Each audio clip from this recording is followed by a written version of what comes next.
Good morning. I'm Eric Reeser. Bruce Thornton is now sixth all-time on the career points list for the basketball Buckeyes. Thornton had 17 last night to power Ohio State to an 82-62 win at Maryland. OSU's senior captain was one of four Buckeyes in double figures. Ohio State improves to 15-7 with the win. They'll host number 2 Michigan Sunday at 1 o'clock. As for the Ohio State women's squad, the 9th-ranked Buckeyes won at number 24 Washington last night 70-60. Jelani Cambridge led with 26. Ohio State's going to play at Oregon Sunday afternoon. In the NFL, Browns defensive end Myles Garrett was named Defensive Player of the Year. Cleveland linebacker Carson Schweschinger was named Defensive Rookie of the Year at the NFL Honors last night. Mike Vrabel was named Coach of the Year. The Patriots are 4.5-point underdogs to the Seahawks Sunday in Super Bowl 60. This update is sponsored by High Bank Distillery Co., locally inspired dishes and award-winning cocktails. Visit highbankco.com to make your reservation. Dine, drink, distill at High Bank. Your morning just got more interesting. Distilled and barrel-picked for your listening pleasure. Bo Bishop, a local sports media legend. What William T. Sherman was to the Union Army, he is to Northern College football. A husband, a father, and middling youth sports coach. He's friends with Central Ohio sporting royalty. Talking to Ohio State Athletic Director Ross Bjorken. Coach Day walking on with us right now. Good to see you, buddy. Good buddy, Austin Ward. My good buddy Tim May, the Tim May Show. The great Doug Lavery's joining us. Hi, everybody. Dom Barry here. Oh, Reese came in and he handed me papers. Yeah, and then and then he said, "You see that button? That's the only button you need to worry about. Don't touch. There's 8,000 buttons in front of me." Oh, I didn't know what he was talking about. The one that says on. We blew the budget on this imaging, and only 2 guys answered our ad on Craigslist. Ryan Baker and Eric Reeser. Act accordingly. You're now listening to Bishop and Friends. Bishop and Friends is sponsored by Diamond Seller, your true jeweler for over 75 years. All right, let's do it live on a Football Friday edition of the program. Bo and the boys with you for the next 3. Loaded up. I mean, my goodness, all sorts to get to. Olympics opening ceremonies tonight. Super Bowl 60 on Sunday. Buckeyes with a pretty dominant win last night out at Maryland. Tim May will join at 10:30, 11:30. Greg Wyshynski, ESPN, on the Jackets, the NHL, and what he expects next week as the hockey starts up in the Olympic Winter Games. Let's start here. It's good to be back. I really mean that. I have not. I was trying to think if the last time that I missed 3 consecutive days of work for illness, and I told this story with the boys earlier this morning, and it would certainly be in between after my senior year of high school when I worked at an absurd intercontinental truck body, and I was a welder, welding parts. My dad thought it would toughen me up. I lasted about a month and a half, and I got mononucleosis, ended up in the hospital for a couple of days, and was thankfully, I've never been more excited to have an illness than that. It put me on the shelf, and I was able to quit that job, which was just absolutely brutal. Big respect to anybody who can do that work. It was a 4 to noon shift, which was just a delight for someone who was going into their freshman year of college. So that was the last time that I recall missing this many days. Quite honestly, guys, I got hit by a truck. I mean, that's the best way I could explain it. I have slept. Timmy Hall was texting me. He's like, "You watch some shows, watch some movies?" No, I've slept like 18 hours a day, Tuesday and Wednesday at least. Was just constantly exhausted, and it's been nuts. But on some meds now and feeling better. I'm going to put my mental capacity today around 70%. So as long as the FCC isn't watching too closely, I think we should be fine. Need you boys to carry me a little bit. It's not been fun. I would tell you that this is probably not a coincidence. This is just my theory, that this is the worst winter of all time. I mean, truly. I mean, we are in the middle of, when's the last time that we've had anything warm? And even in the extended, it just keeps coming and coming and coming. I don't know if the snow's ever going to melt, and we're just kind of stuck in this thing. Meantime, I'm getting pictures from my dad that it's 72 degrees in Montana, and there's no snow anywhere. They got drought. This is nuts where we're at right now. So the cold ain't helping. I assume that. All of my youth teams are just decimated by illness. You guys are okay. You guys have you've held strong to this point. God bless you. I don't know how. Survive in advance. Even before you play games in the NCAA tournament. Jeez. Like, it is a daily siege. You went out this morning and you saw snow. Or if you're on the road right now, snow. So just be careful while you're driving out there. Bo, earlier in the week was Groundhog Day. As I'm sure you're aware, but Punxsutawney Phil's got a 35% hit rate. Yeah. So we can, I think, take some solace in that. I learned this from our good buddy Dom Taberi, that Buckeye Lake has Benny the Bass. He predicted a early spring. In Milwaukee, their zoo had a groundhog that died in 2023, and so they're just using other animals. The rhino in Milwaukee is picking early spring, and then Buckeye Chuck, Pride of Marion, Ohio, is picking early spring. Okay. So three or four animals. Okay. Right? They're optimistic? Yeah. Okay. AccuWeather, the aardvark, is telling me that it's going to be cold until about April. The aardvark. Well, okay.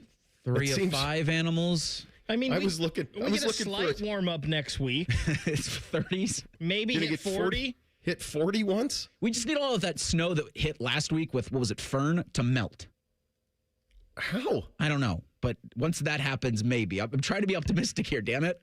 I mean, this has been unbelievable stretch. I just can't recall. I mean, it has to be the worst weather in anyone's memory around here in terms of winter, of just sustained cold. Just the mix of massive snow and cold and like the biting wind on a daily basis.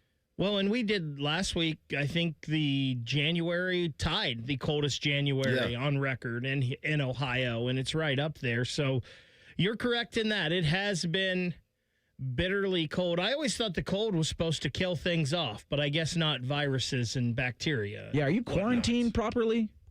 I don't know. Okay. I mean, at this point, I feel like I'm trying. I'm doing my best. Somehow my family hasn't been afflicted much. I mean, they've had some various symptoms of it. Yeah, I did the COVID test and I was negative for that, but I don't have smell or taste. So that's a hell of a thing, to like have a cup of coffee and not taste it and not smell it. That can be all right in some instances. Well, that's what I was telling my wife. I'm like, look, just buy me avocados and blueberries, and that's all I'm going to eat.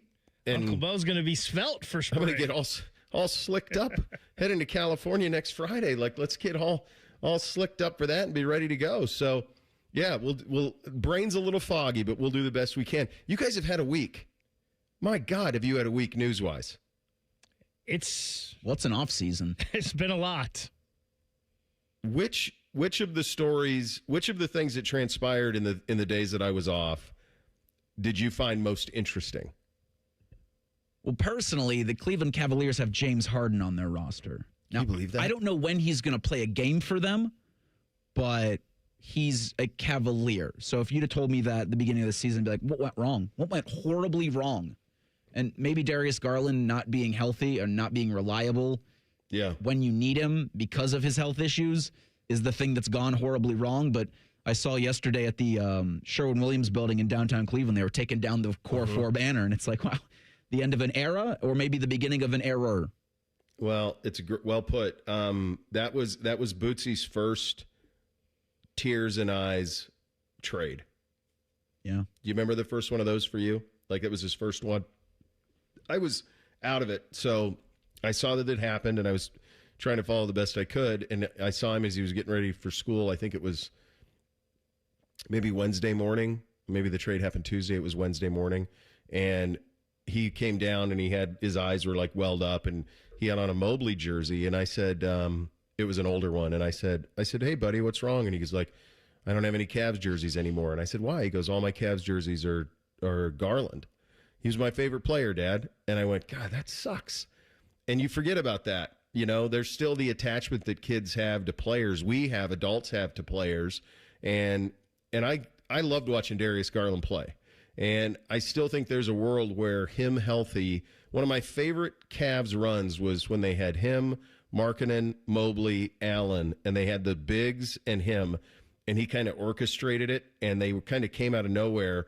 I understand you get a chance to get Donovan Mitchell, and that's been an incredible trade, and Garland hasn't been healthy. But when he was healthy and when he was on his ascent, he was such a fun player to watch. And the team was probably flawed from the standpoint of you can't play with two little guards in the postseason, and so there was probably a reason for that. But the idea that it has dwindled to the point where the best you can do is get a 1-for-1 for a 36-year-old ball-dominant guy who's kind of a 1 or 2 year window here, where I guess this is as all in as you can be. Like, they felt like they couldn't go any further with Garland, weren't getting assurances from Mitchell that he was going to sign an extension, and so this is what you do. But it feels a little bit like when they traded Kyrie to me and ended up with Isaiah Thomas and kind of that poo-poo platter of stuff, and it was like, And I'm not like Harden's better than Isaiah Thomas, but at the same time, like there's a shelf life on it for sure.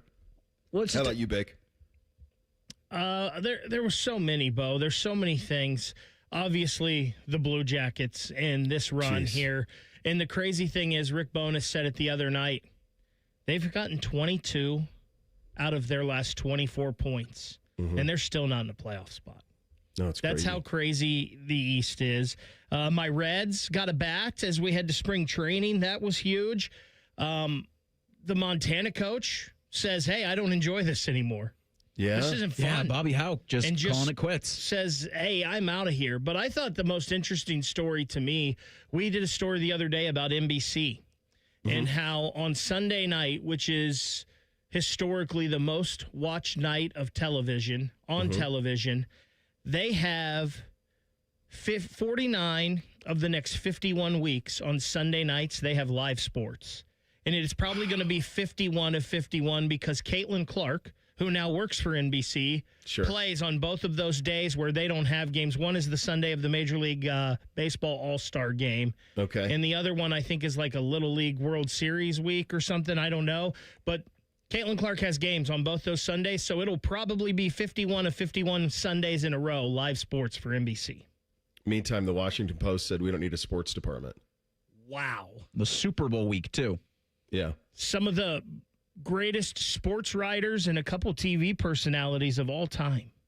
I used come to, from there. In college, I would go to Borders, and I would buy the Washington Post to read the sports section. It'd be 30 pages, and I would read it front to back. Kornheiser, Wilbon, Boswell, like all those guys. I mean, just the best. Culpepper, all those guys. And they just, the idea that they're not going to do sports anymore, it's something that has been so strange in our business. Like live sports and water cooler shows or movies are like the last entertainment that you can't miss. Everything else, you kind of go in your silo.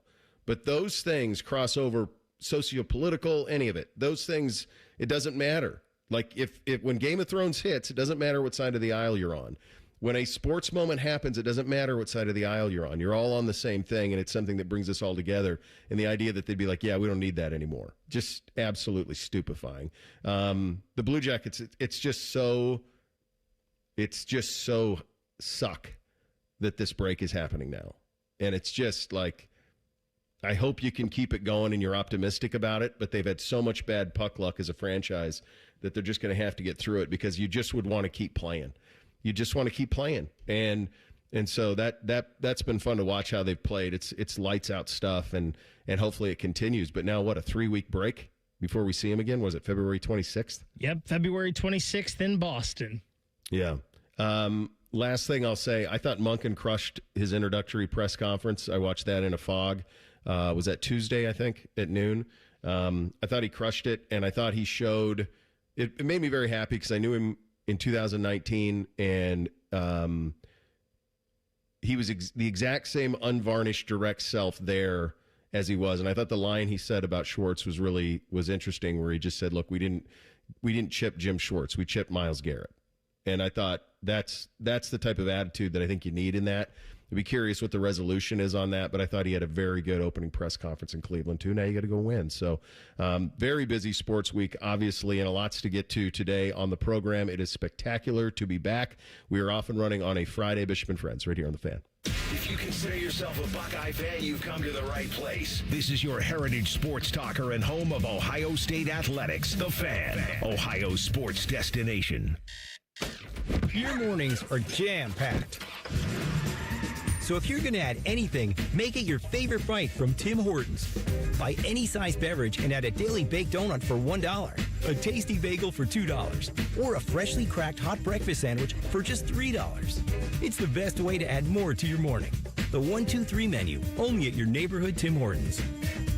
At participating U.S. restaurants, must ask for offer in restaurant. Tax extra. Exclusions and terms apply at timhortons.com/offer-terms. Hi, I'm Dr. John Runyon from Runyon Dental Group. Are you missing teeth or do you have uncomfortable dentures? Dental implants can not only transform your smile, they can restore your confidence and allow you to eat those foods you love that you've been missing. When I was in my early 30s, I was in a similar situation needing complex dental work and dental implants. I understand all the emotions that you're feeling because I've been the patient, and I know that we can help you. Schedule a free consultation today at runyondentalgroup.com. That's runyondentalgroup.com. Welcome to Tire Discounters. Oh, hiya, Phantom. Mike, you may be in big trouble with Chip Wood. Our owner? Free oil changes along with alignment? On any 4-tire purchase. And Michelin's up to $100 off? Yeah. Sorry, Mike, but I'm telling. But the Wood family is behind all this. Oh, those rascals. But don't tell the accountants. Of course not. And what do they do again? Buy any set of 4 tires at Tire Discounters and get a free alignment and oil change. Make them Michelin's and save up to $100 more. See store for details. Get Eco. Aaron, when we say same-day furnace installation, what does that mean exactly? It means if you call us in the dead of winter because your furnace has died, we will install a new furnace the same day. Get Eco. So by same day, you mean like the next day, but within 24 hours? No, Jerry, the same day you call.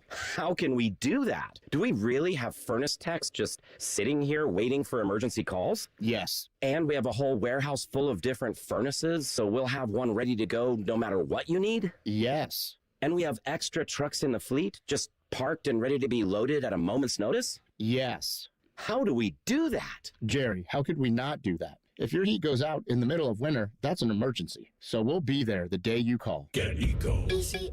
We should install a pole the guys can slide down, like firefighters. No, Jerry, and please don't suggest that in front of the team. Get Eco. GetEco.com. Hi, radio listener. Are you having a stressful day? Do you want to unwind before you go home to your annoying family? Good news. You can spend time with our annoying family, Common Man and Timmy. Weekdays from 3 to 6. The Fan.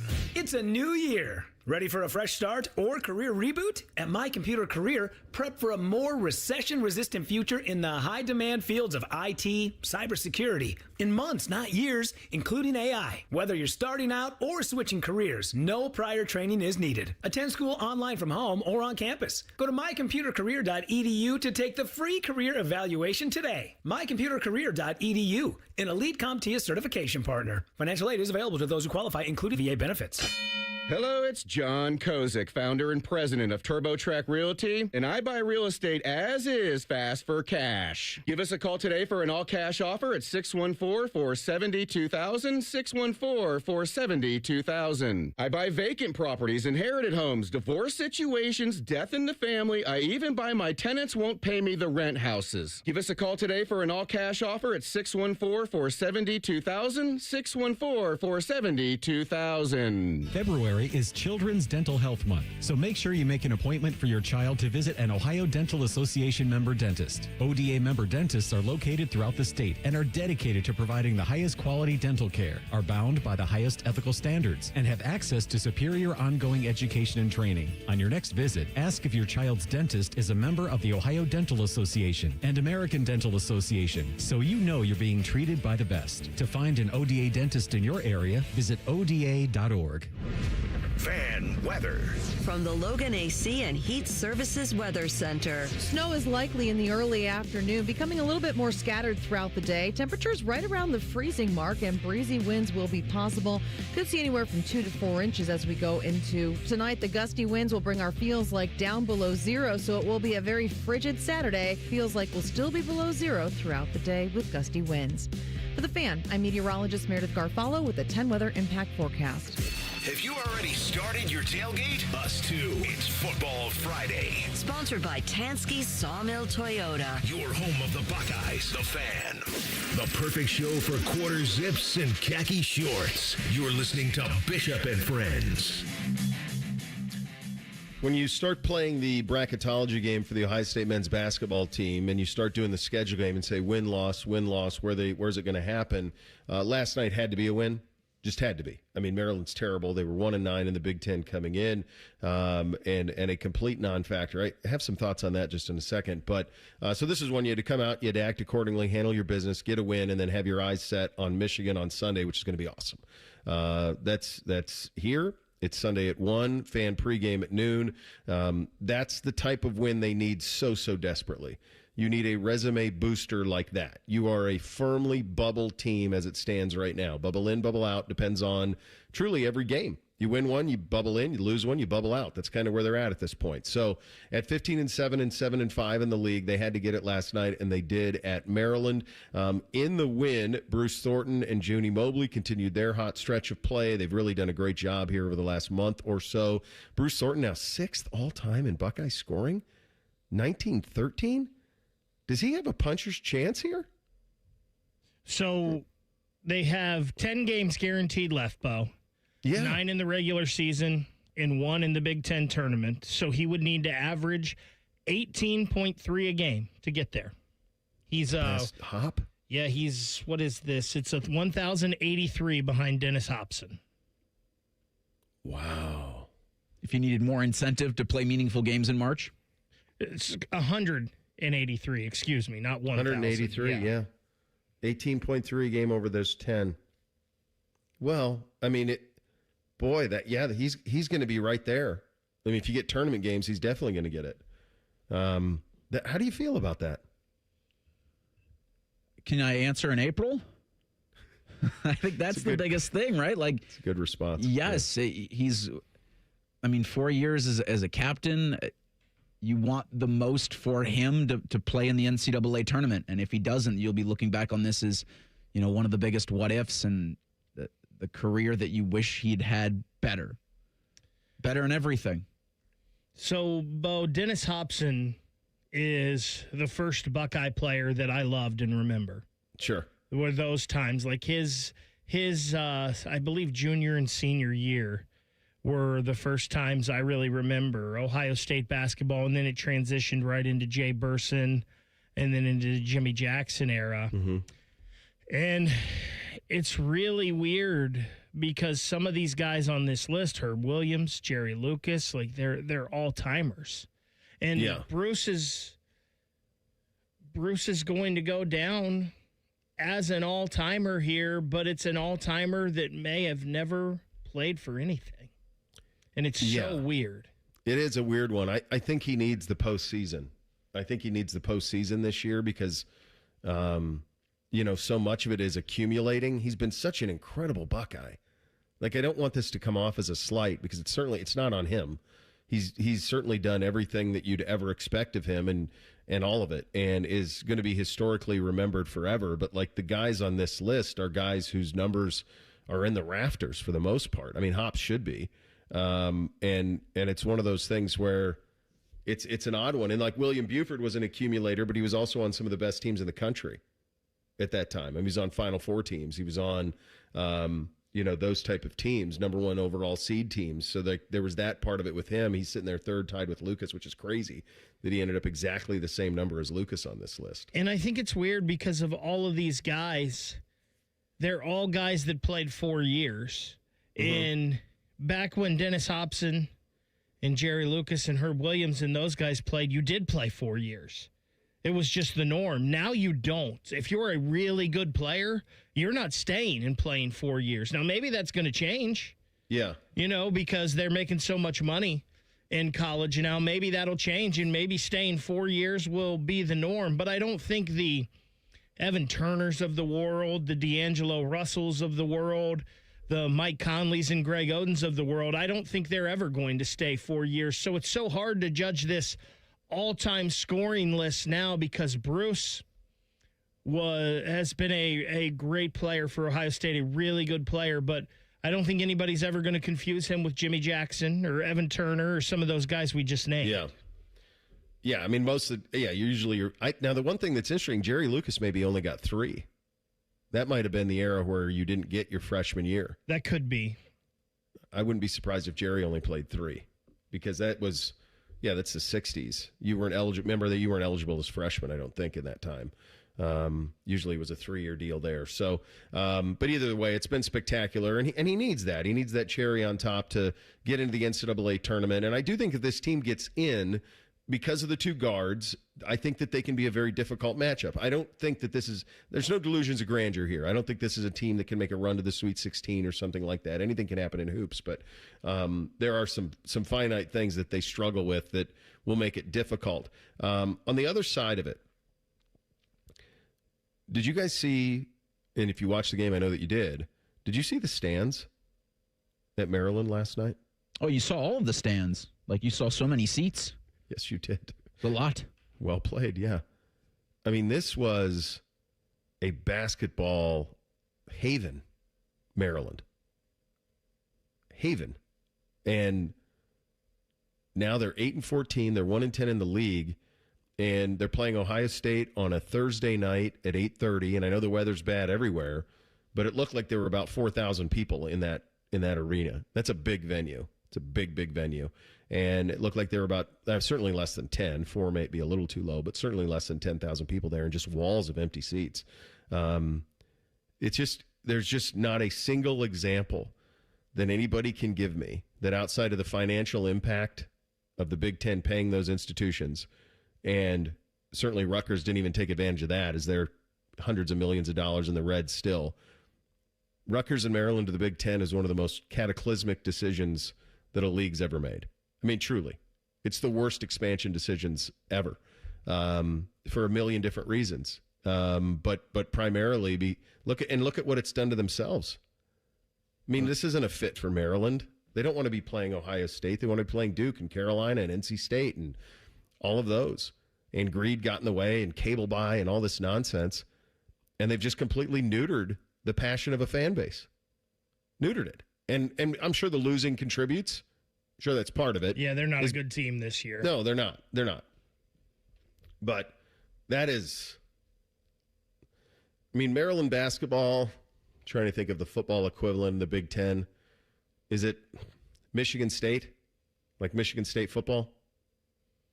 It's not Michigan or Ohio State because that's like Carolina Duke. It's not there, but it's a next below, I would say. Maybe you, not. Because they weren't ever as, yeah. Maybe Penn State. I think it's better than Michigan State. Because it's not quite USC. No. Right, because they never dominated a sport like the Trojans did in the early 2000s. But Maryland, I mean, the Big Ten says this a lot. They're the last team in the conference to win a national championship. Right. Oh, Juan Dixon. I kept looking at the TV last night and go, what happened to Maryland? Buzz Williams is there now. He brought like one of his better players with him, Texas A&M, but they might not win 10 games. Speaking of the game last night and how it looked on TV, and you guys know I'm the first one to argue for color on color. I didn't like that last night. The black and the red, it just didn't look great. Yeah, it's too close. That last night, I guess maybe it's when you got two teams that are red, so Maryland has black, but there's going to be red on it as well. Maybe pass on the color on color. I usually love that, the idea of it, but last night it didn't look good on the TV to me. I thought the Maryland black on black, it was hard to see the numbers too. Like the way that their numbers are done, it was difficult. Yeah. But hey, the headliner here is you get a win and you get a Sunday here where you got a chance. You got a resume chance, and they need it. They need one of these type of wins to kind of cement the way the committee is going to think about them a month from now when we're talking about Selection Sunday, and hopefully this team gets in. I did want to mention this. The Buckeye women improved to 10-2 in Big Ten play. The Roland 70-60 win against Washington last night. Jelani Cambridge with 26. It's time for that team to make a run to a Final Four, too. So that'll be a fun operation to watch as they make a run into March here and over the last month of the season. Coming up in 2 minutes, the NFL hands out their awards. The Cleveland Browns had themselves a night, and the Hall of Fame class is announced. What they got right, what they got wrong. We'll get to all of that coming up next. Bishop and Friends, right here on The Fan. Hey, it's Austin Ward. Listen to The Beat with Austin and Byrne, now powered by the Waterworks and Header Heating, Cooling, and Plumbing. Get the latest Buckeye news, insights, and unbeatable analysis every day. Don't miss a moment. Stream The Beat with Austin and Byrne, sponsored by the Waterworks and Header Heating, Cooling, and Plumbing. The biggest football party of the year is at Hollywood Casino Columbus on Sunday, February 8th at the Sportsbook. I'm Scotty Vegas, and the party gets started at 5 with a special prop show with tons of betting advice and prizes. Enter, win a helmet signed by a 7-time champion. It's the party everyone's talking about. Space is limited. The Sportsbook has massive screens, so reserve your spot at HollywoodColumbus.com. Must be 21 or older. Gambling problem? Call 1-800-589-9966. A noisy garage door is a cry for help. Hi, I'm Tommy Mello, owner of Don's Garage Door Service. Most repairs are simple, but if left untreated, they can turn into costly repairs. Your garage door works hard every day, and a little maintenance goes a long way. We fix garage doors fast with with quality parts designed to last a lifetime. Over 90,000 five-star reviews don't happen by accident. They happen by putting people first. Fixing your garage doors is what we do. From repairs to upgrades, call Don's Garage Door Service today.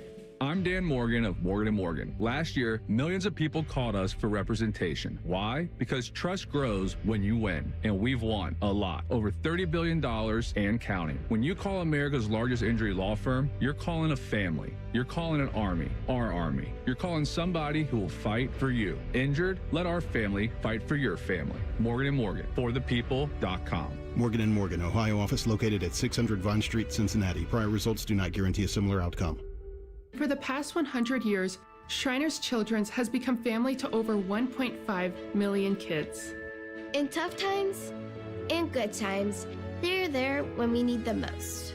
Please go online right now to loveshriners.org. Bishop and Friends is sponsored by Diamond Seller, your true jeweler for almost 80 years. The Fan, Ohio's sports destination.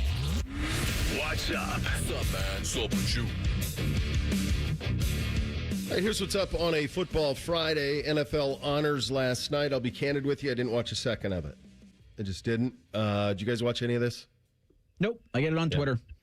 And that's what social media provides you. Who's the coach of the year? Are you going to give me the Mike Vrabel news when it happens and as soon as it happens?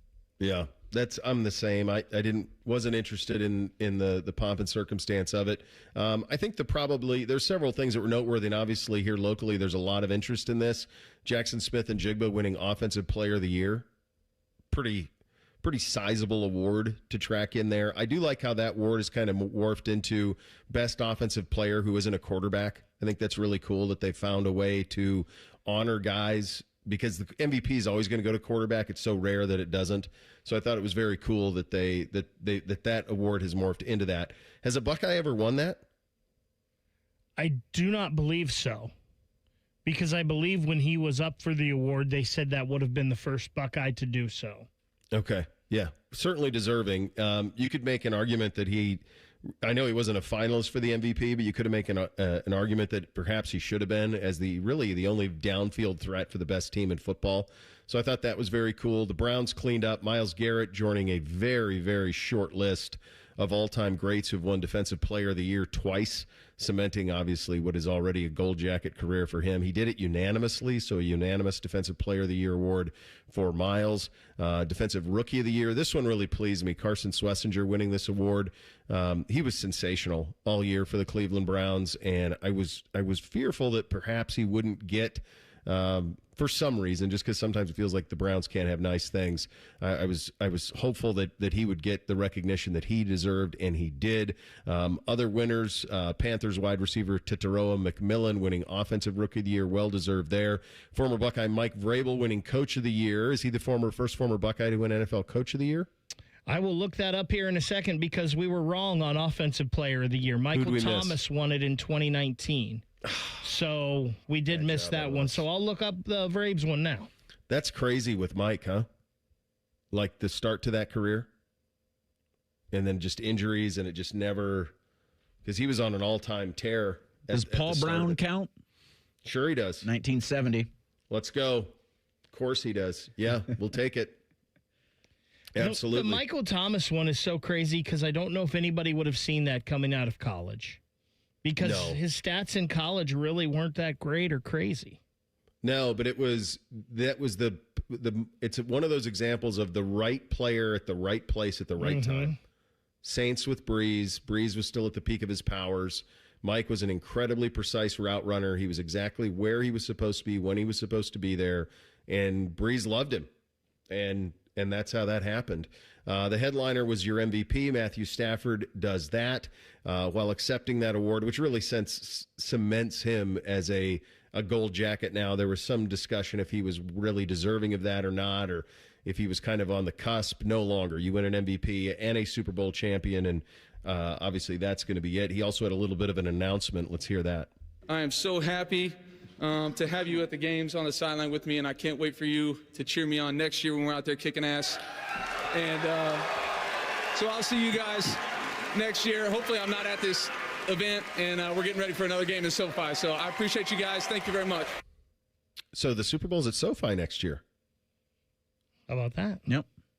Are the Browns getting one when they open the Brook Park location? You would think, right? I don't have any insight, but I would assume that you build a $3 billion indoor stadium that you're going to get rewarded. They've given them to Detroit and others. I'm assuming you're going to get one. For the Browns, obviously, Miles winning Defensive Player of the Year. Let's hear from 95.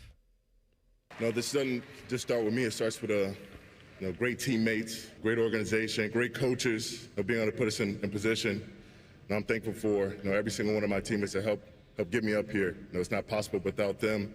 Their blood, their sweat, their tears, everything that we went through. I'm appreciative of that, fellas.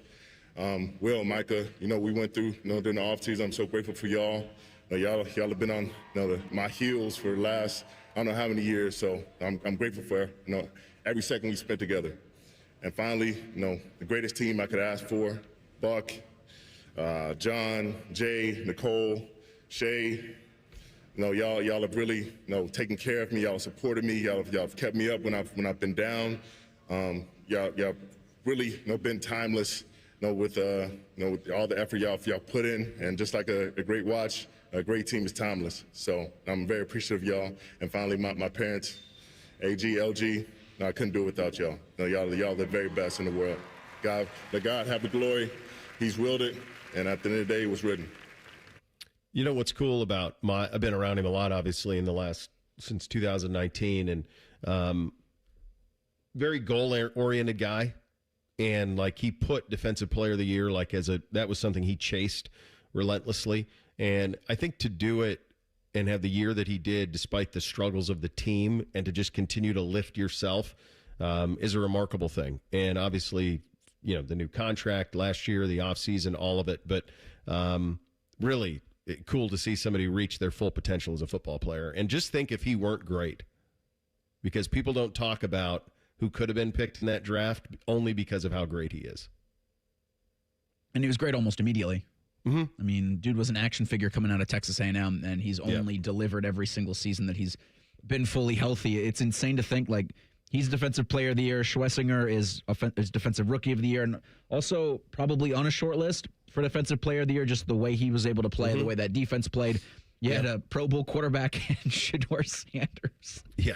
That's what I was thinking as we're going through this. Defensive Player of the Year, Defensive Rookie of the Year. Not one, but two Pro Bowl quarterbacks, because you had Flacco. And you got rid of him. I mean, Stefanski, you bum. No wonder you're gone.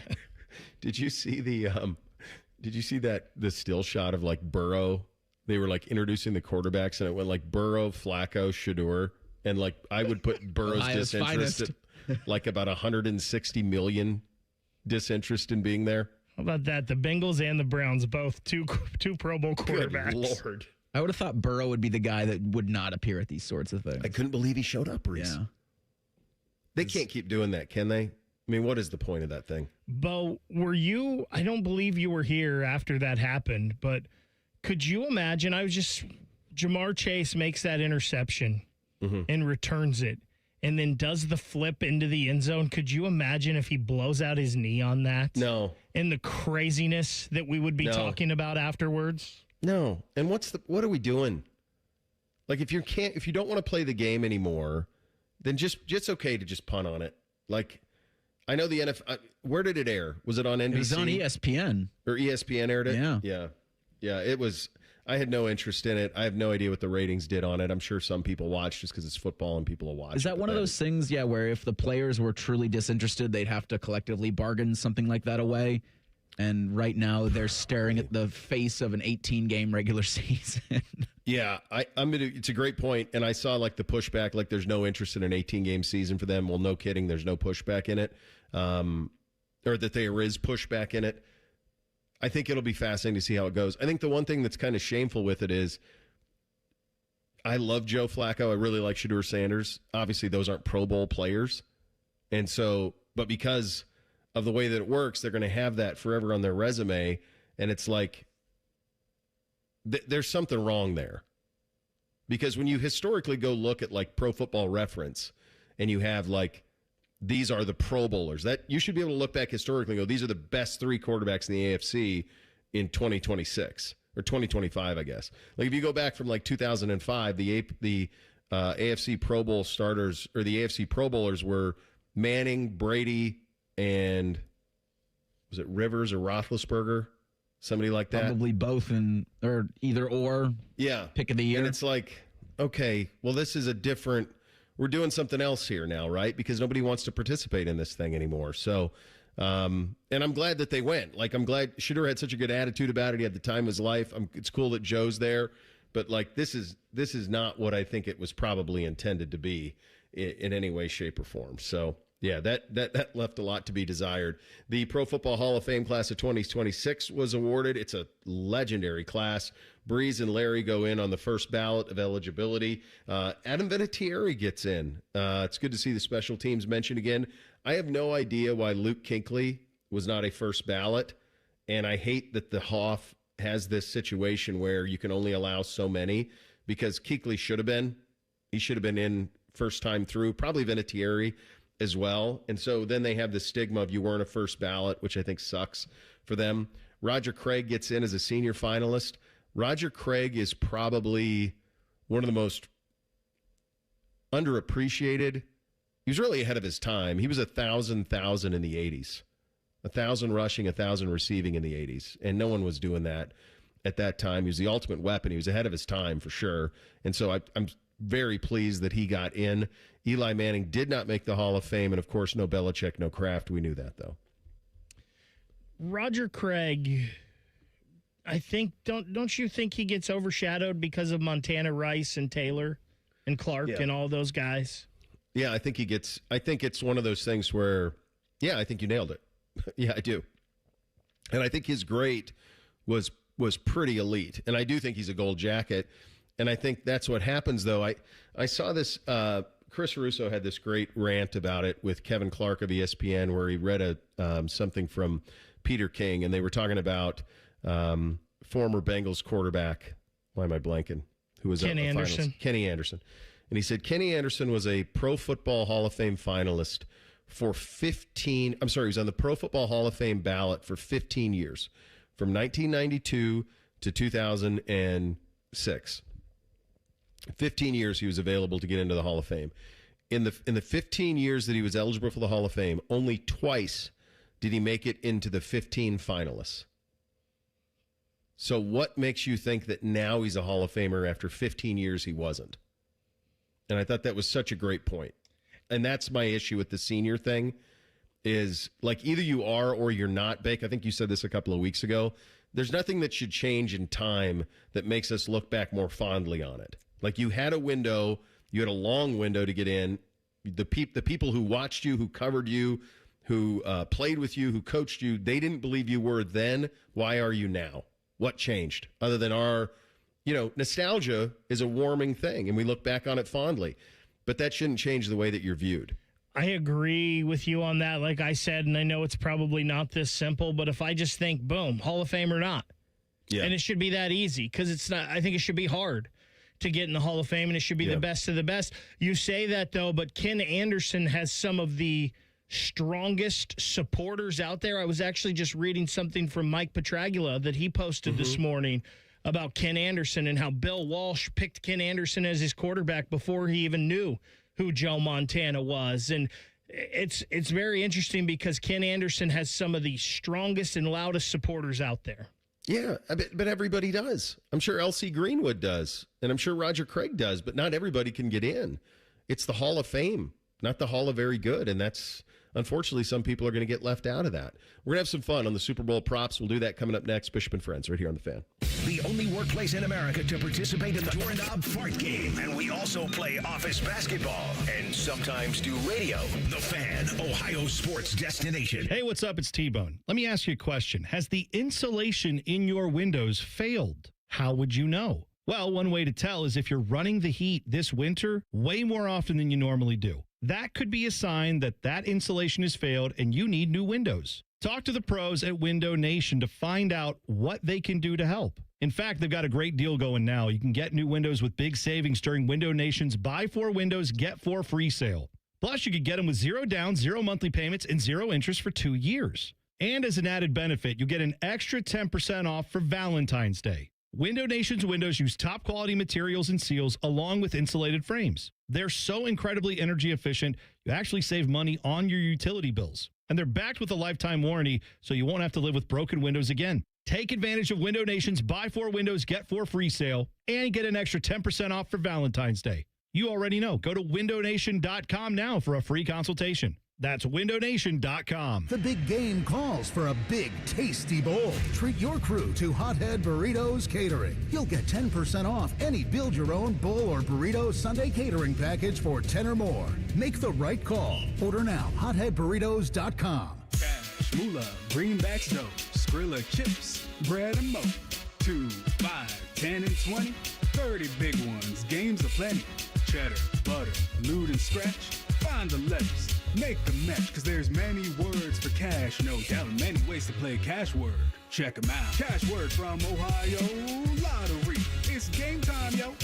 Cash word, it's fun to go with millions in prizes, don't you know? Lottery players are subject to Ohio laws and commission regulations. Play responsibly. Day 1, the hardest day. The day you hear, This is a type of blood cancer. at the Leukemia and Lymphoma Society, we are here to help you move past day 1. To learn more and get help on any day, visit LLS.org or call 1-800-955-4572. Hey Central Ohio, it's Andrew from Home Team Solutions, and yes, we buy houses for cash the easy way. We've been buying houses for over 20 years and we've seen it all. Whether you've inherited a property, you're behind on payments, the house needs work, or just want to avoid the hassle of listing, we've got you covered. No repairs, no clean out, no stress, just a fair cash offer and you pick the closing date. We've helped hundreds of homeowners sell fast and hassle-free, and we're proud to have 5-star reviews all across Central Ohio and an A+ rating with the BBB. If you're ready to sell your house the easy way, call Home Team Solutions at 614-962-SELL. That's 614-962-7355, or visit us online at selltohometeam.com. Home Team Solutions, local, trusted, and family-owned. Again, that's 614-962-SELL, 614-962-7355, or selltohometeam.com. When you're listening to T-Bone and Tyvis, all the F words apply. Football, food, and fun, and fat, and furry. They both have beards. And they dress up like animals and hump things. T-Bone and Tyvis. Weekday mornings at 6. The Fan. Why does it matter to members that Aetna was named a Best Medicare Advantage company by U.S. News & World Report?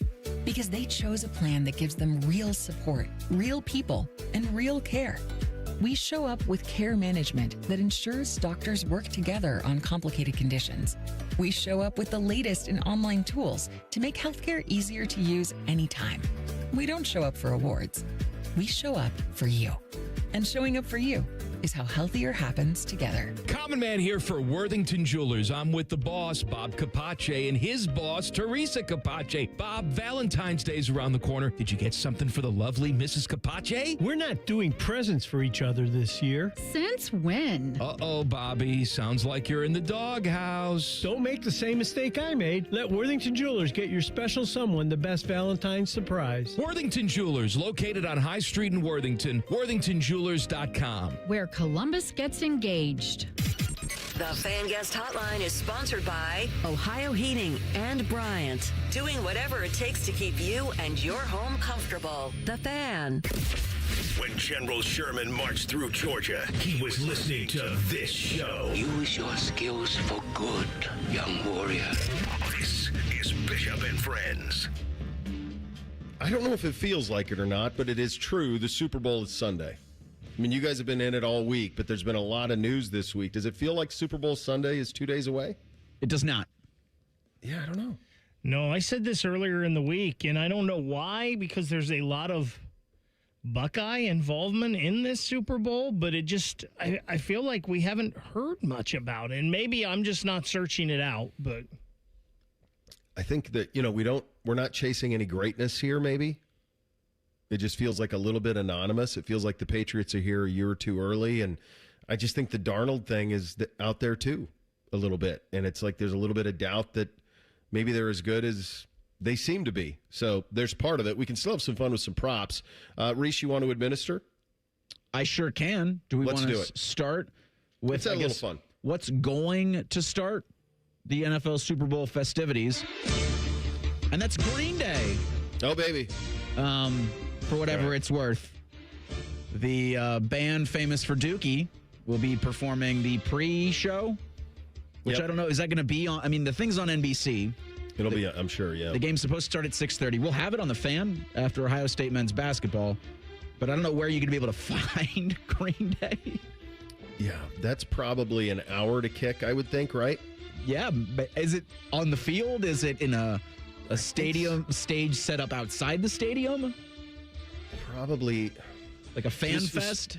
The Super Bowls I've been at, they do I do remember Paul McCartney doing like a pre-Super Bowl game thing at the one in New Orleans. I remember that. Yeah, I would say this would probably be like 25, 30 minutes to kick. Something like that. So you can place, I'll use Rothman's soft-earned dollars phrasing on the first song that they play in that pregame. The best odds are American Idiot at plus 100, Basket Case, Know Your Enemy, Boulevard of Broken Dreams, When I Come Around, 21 Guns, Holiday, Minority. I'm going to go When I Come Around at plus 600.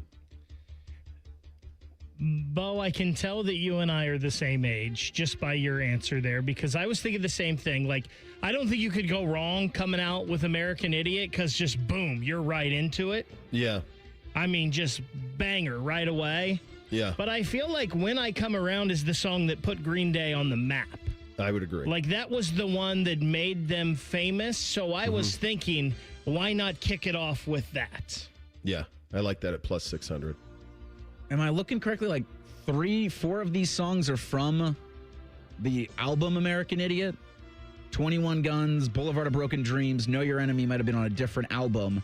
But yeah, I mean, I'm a Basket Case fan, so that I'd be okay with hearing, but just kind of the opening chord for When I Come Around would be great if they were doing this in like 2005. It's a 30-year-old. It's an older Can you take a shot at guys. this? I had think Reese I had those shots. albums. I think he is. Like, I own them on CD. I listened to them all the time. Poor guy's not even healthy all the way. He's playing listening to Green and he's taking shots at it. Hanging on by a thread, and now all of a sudden I'm old too. It's just an older act.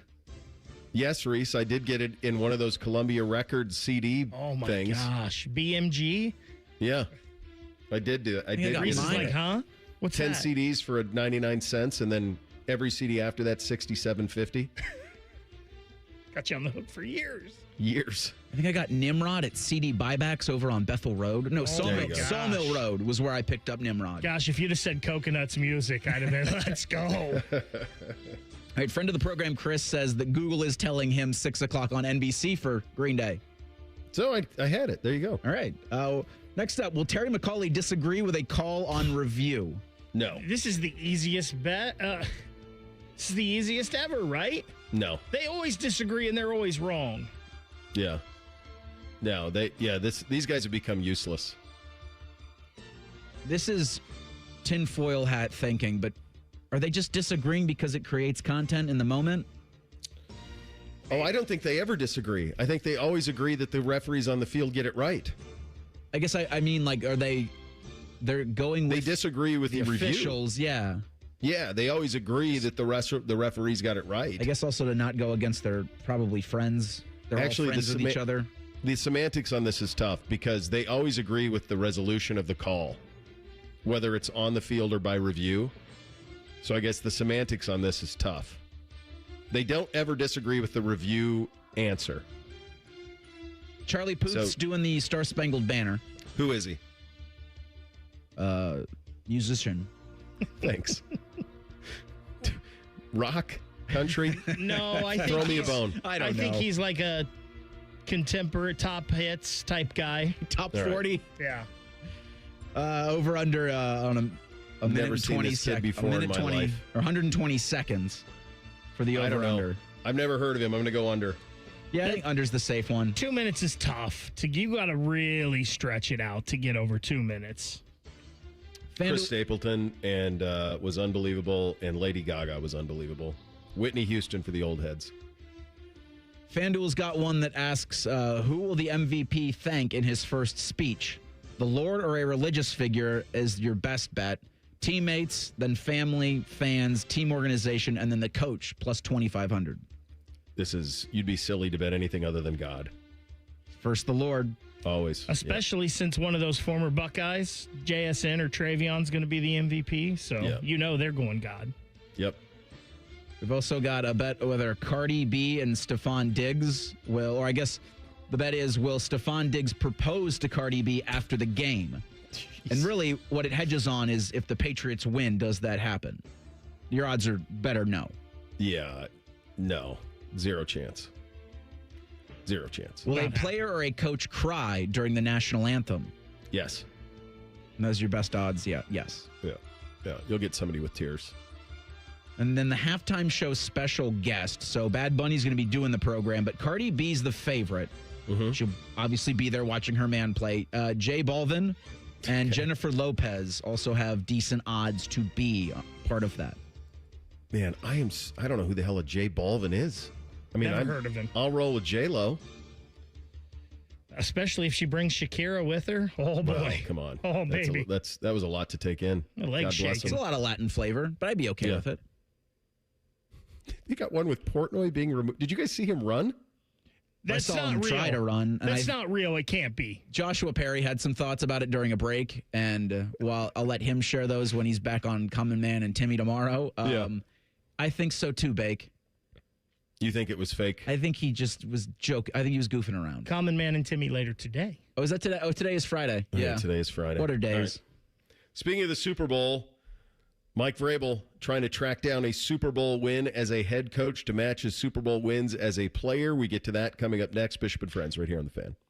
Question from a listener. Do you dopes ever get tired of talking about Ohio State?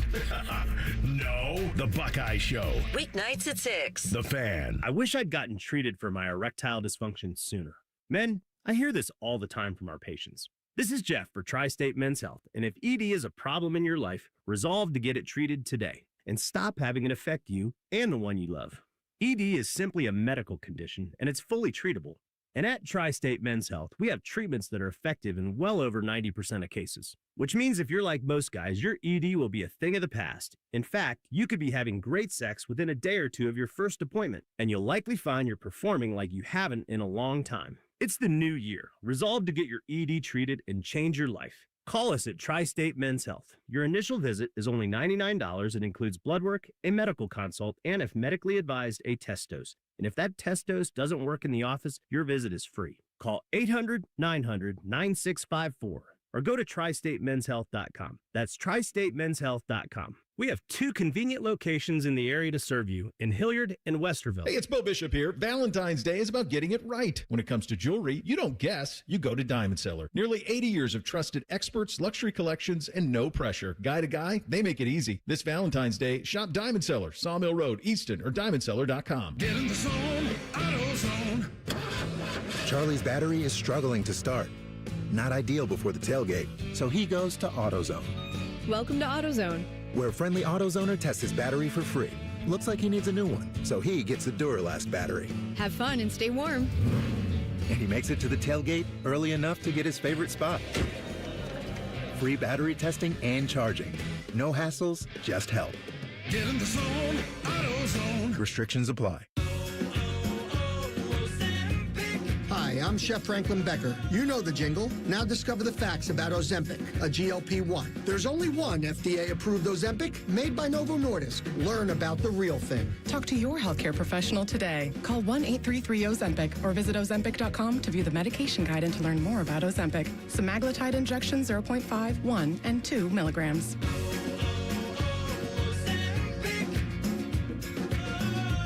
Hey, it's Anthony. So I was recently asked how I've been doing in my personally fit arch supports from the Good Feet store. And I paused and I said, you know what?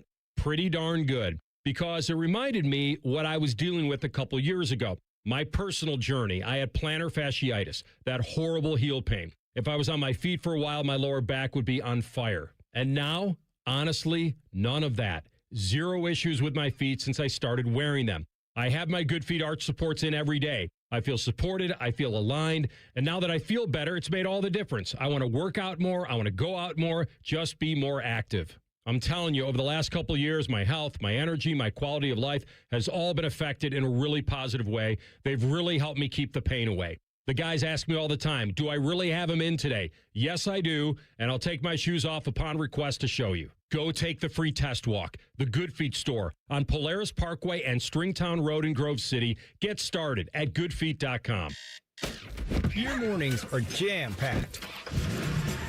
So if you're going to add anything, make it your favorite bite from Tim Hortons.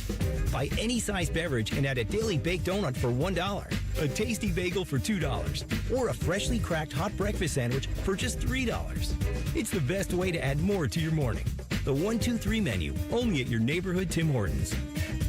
At participating U.S. restaurants, must ask for offer in restaurant. Tax extra exclusions and terms apply at timhortons.com/offer-terms. Great Lakes Hyundai.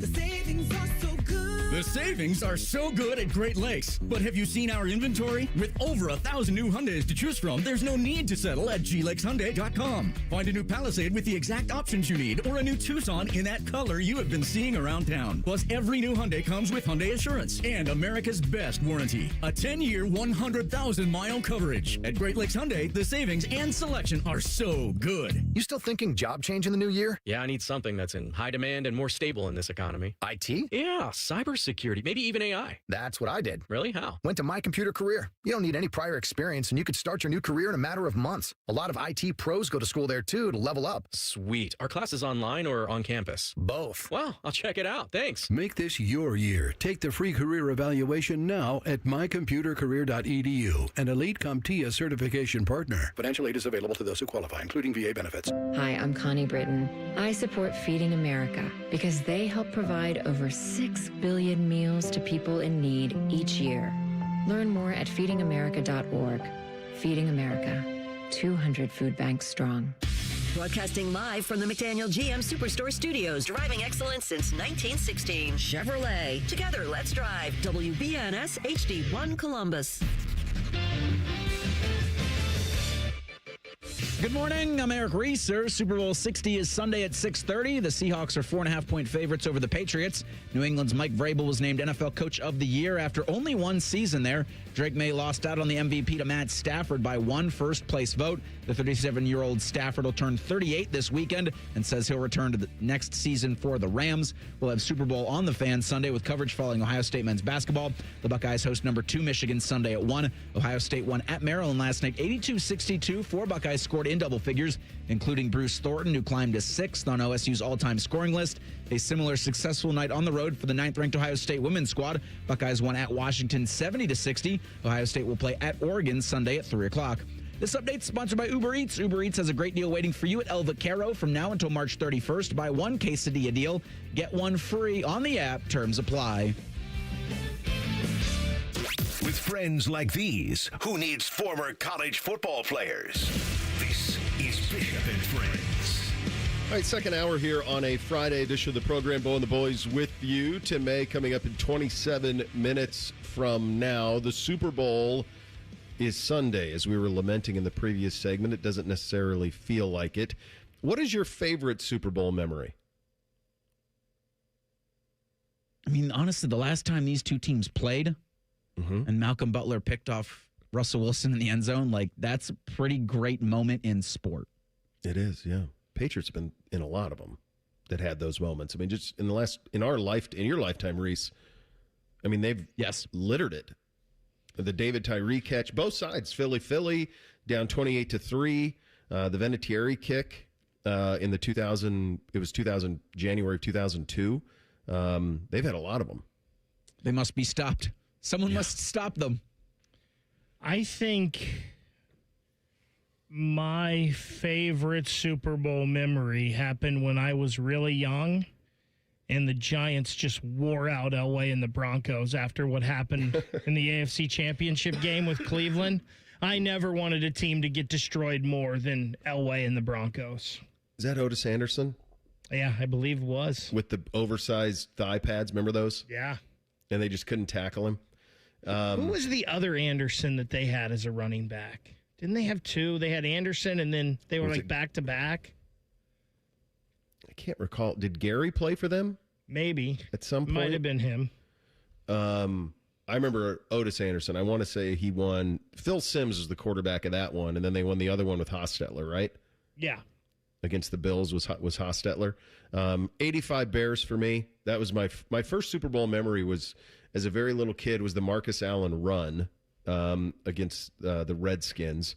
And then I remember the 84 Super Bowl pretty well with the 49ers and Dolphins and Montana just seeming like he was dropped from the heavens to play quarterback.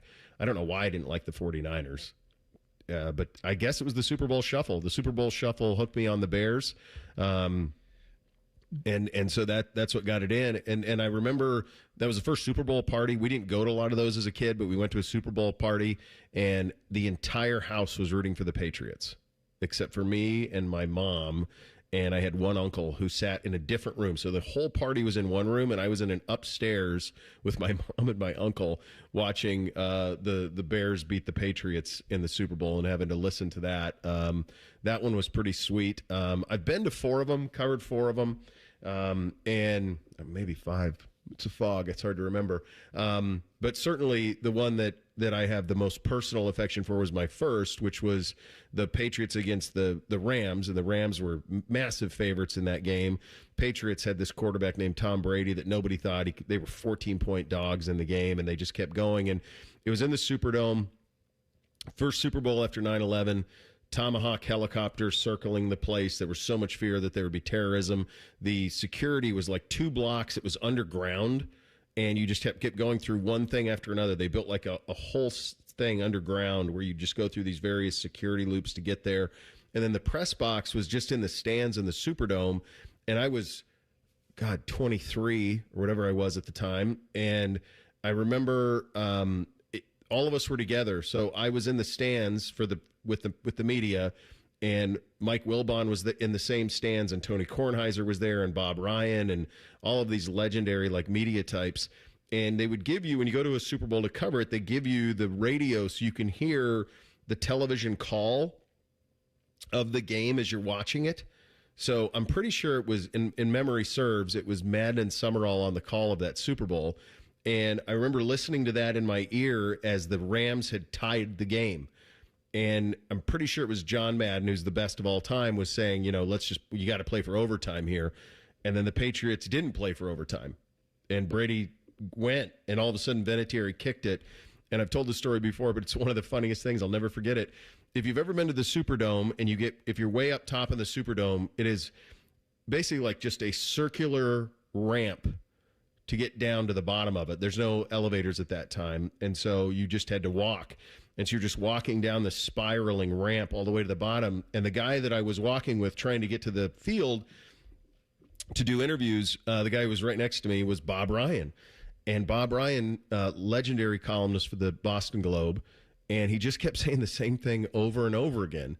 And he just kept saying, and I'm going to, again, bring 70% fog, so I have the dump button ready here, Bake. Those mother effers, they effing won. And he just kept saying that over and over and over again. He never said anything else. He just kept repeating that over and over and over again all the way down to the field because it was so improbable that the New England Patriots could do it. There just was no chance that they could do it. But then it was so appropriate because it was coming after 9/11, and we were never closer as a country probably than then, other than maybe World War II. And so it was one of those things that was I'll never forget. It's ingrained in my head forever. And there's so many of those that happen in the Super Bowl, and hopefully this year's game provides some of that. And obviously, go ahead, Bick.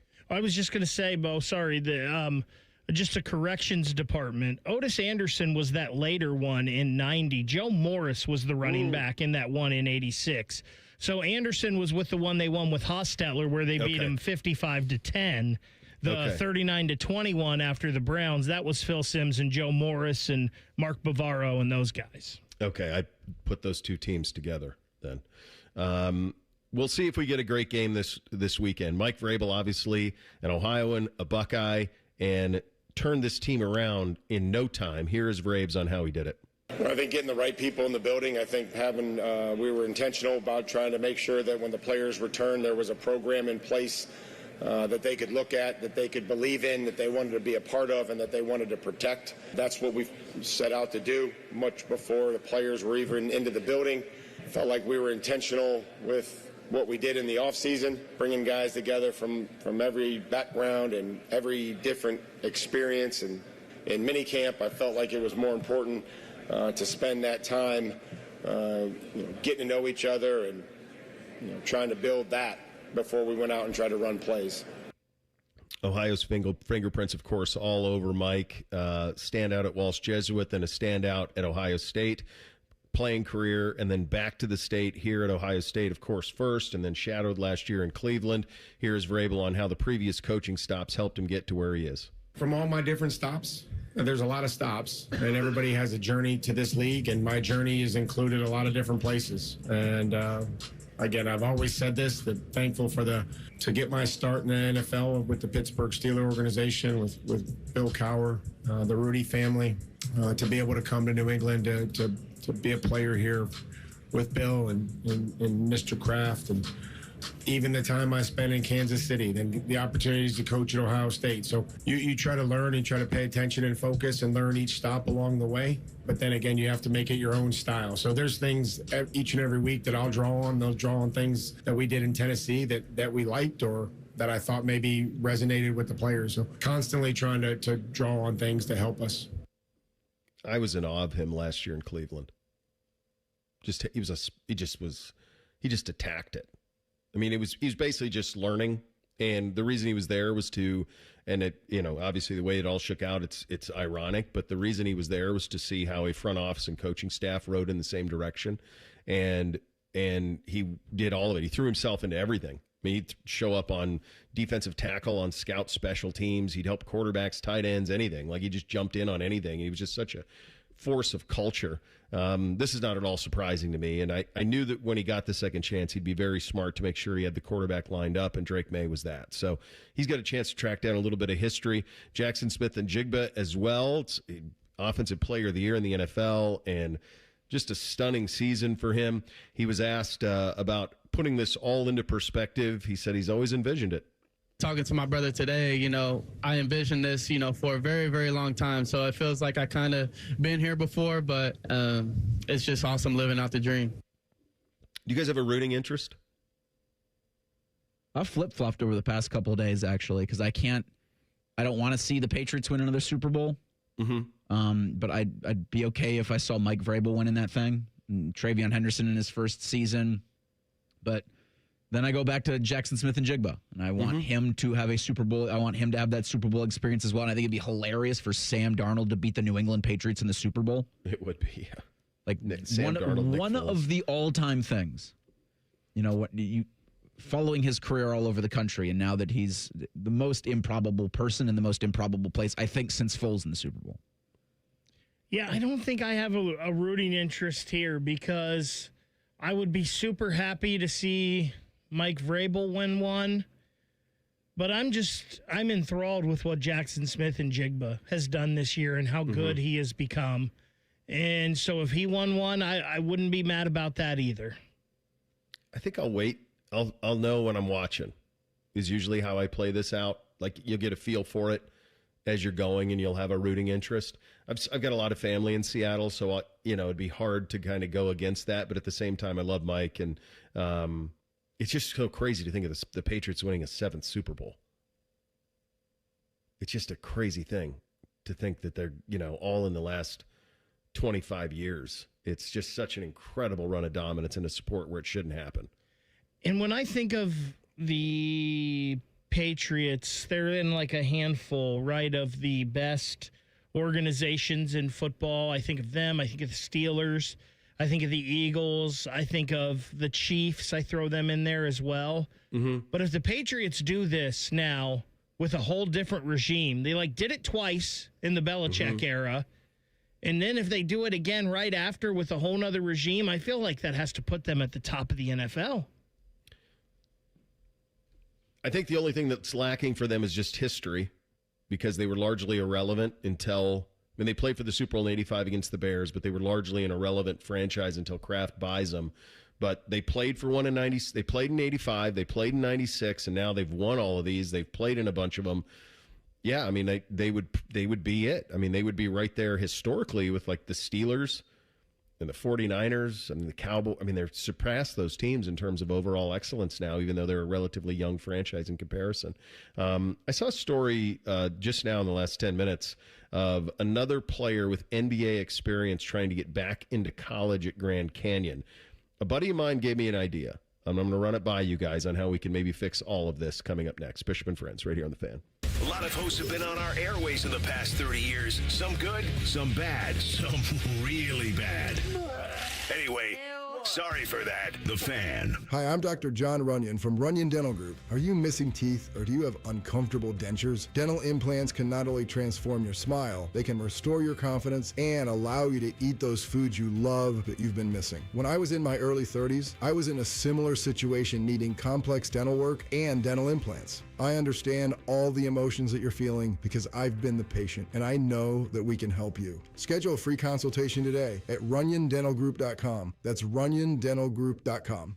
Hey, it's Austin Ward. Listen to The Beat with Austin and Byrne, now powered by the Waterworks and Header Heating, Cooling, and Plumbing. Get the latest Buckeye news, insights, and unbeatable analysis every day. Don't miss a moment. Stream The Beat with Austin and Byrne, sponsored by the Waterworks and Header Heating, Cooling, and Plumbing. Disasters strike, fires, hurricanes, earthquakes.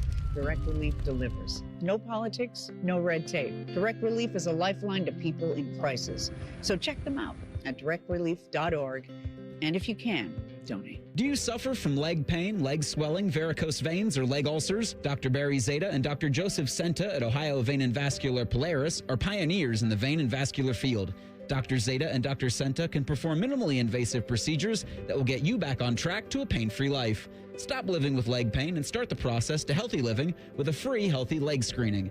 Go to loveyourveins.com or call 614-426-VEIN. That's 614-426-VEIN or loveyourveins.com. At Baths R Us, we believe home improvement is life improvement. As the Midwest's fastest growing 5-star bathroom remodeler, we're more than just transformations. We're a community driven by a mission to bring your dreams to life. Our installation team, part of the Baths R Us community, isn't just skilled. They're dedicated to respecting your home. Each day, they bring craftsmanship and hustle, turning your dream space, no matter the size, into reality. Together, we embrace a culture that values diversity, collaboration, and giving back. From supporting local projects to fostering a workplace where every voice is valued, Baths R Us is more than a company. It's a community of experts. We're also expanding locations to create more possibilities for homeowners across the Midwest. Wherever you are, you'll find us ready to turn your dreams into something you can see, feel, and enjoy every day. Right now, get $1,500 off a shower or tub replacement, or $3,000 off a full bathroom remodel. Plus, low to no monthly payments. Call 380-2255 to schedule your free estimate or go to bathsrus.com. Baths R Us, where dreams soak in. Morning Juice is now live on YouTube. Join Bobby Carpenter and Jeff Thidoff weekday mornings from 6 to 8. Just search 971 The Fan to catch the live experience or watch on demand. The Fan. How serious is youth vaping? Irreversible lung damage serious. 1 in 10 kids vape serious, which warrants a serious conversation from a serious parental figure like yourself. Not the seriously know-it-all sports dad or the seriously smart podcaster. It requires a serious conversation that is best had by you. No, seriously, the best person to talk to your child about vaping is you. To start the conversation, visit talkaboutvaping.org. Brought to you by the American Lung Association and the Ad Council. Hello, it's John Kozik, founder and president of TurboTrack Realty, and I buy houses as is fast for cash. Call me today for an all-cash offer on any of your properties, and we can close within days at 614-470-2000, 614-470-2000. Do you own a property that's outdated and needs thousands of dollars in repairs? Great, I'll buy it. Give us a call today for an all-cash offer at 614-470-2000, 614-470-2000. Would it be convenient for you if you could simply take what you wanted and leave the rest behind? Great, I'll buy it. I buy vacant properties, inherited homes, divorce situations, death in the family, apartment buildings, rental portfolios. I even buy my tenant won't pay me the rent houses. Call TurboTrack Realty today for an all-cash offer and speak with one of our friendly staff members at 614-470-2000, 614-470-2000. Fan weather. from the Logan AC and Heat Services Weather Center. Snow is likely in the early afternoon, becoming a little bit more scattered throughout the day. Temperatures right around the freezing mark, and breezy winds will be possible. Could see anywhere from 2 to 4 inches as we go into tonight. The gusty winds will bring our feels like down below zero, so it will be a very frigid Saturday. Feels like we'll still be below zero throughout the day with gusty winds. For The Fan, I'm meteorologist Meredith Garfalo with the 10 Weather Impact Forecast. It's Friday, and there's football. I shall call it Football Friday. Sponsored by Tansky Sawmill Toyota. Your home for all things football. The Fan. Taking the art of sports radio and day drinking to a whole new level. You're listening to Bishop and Friends.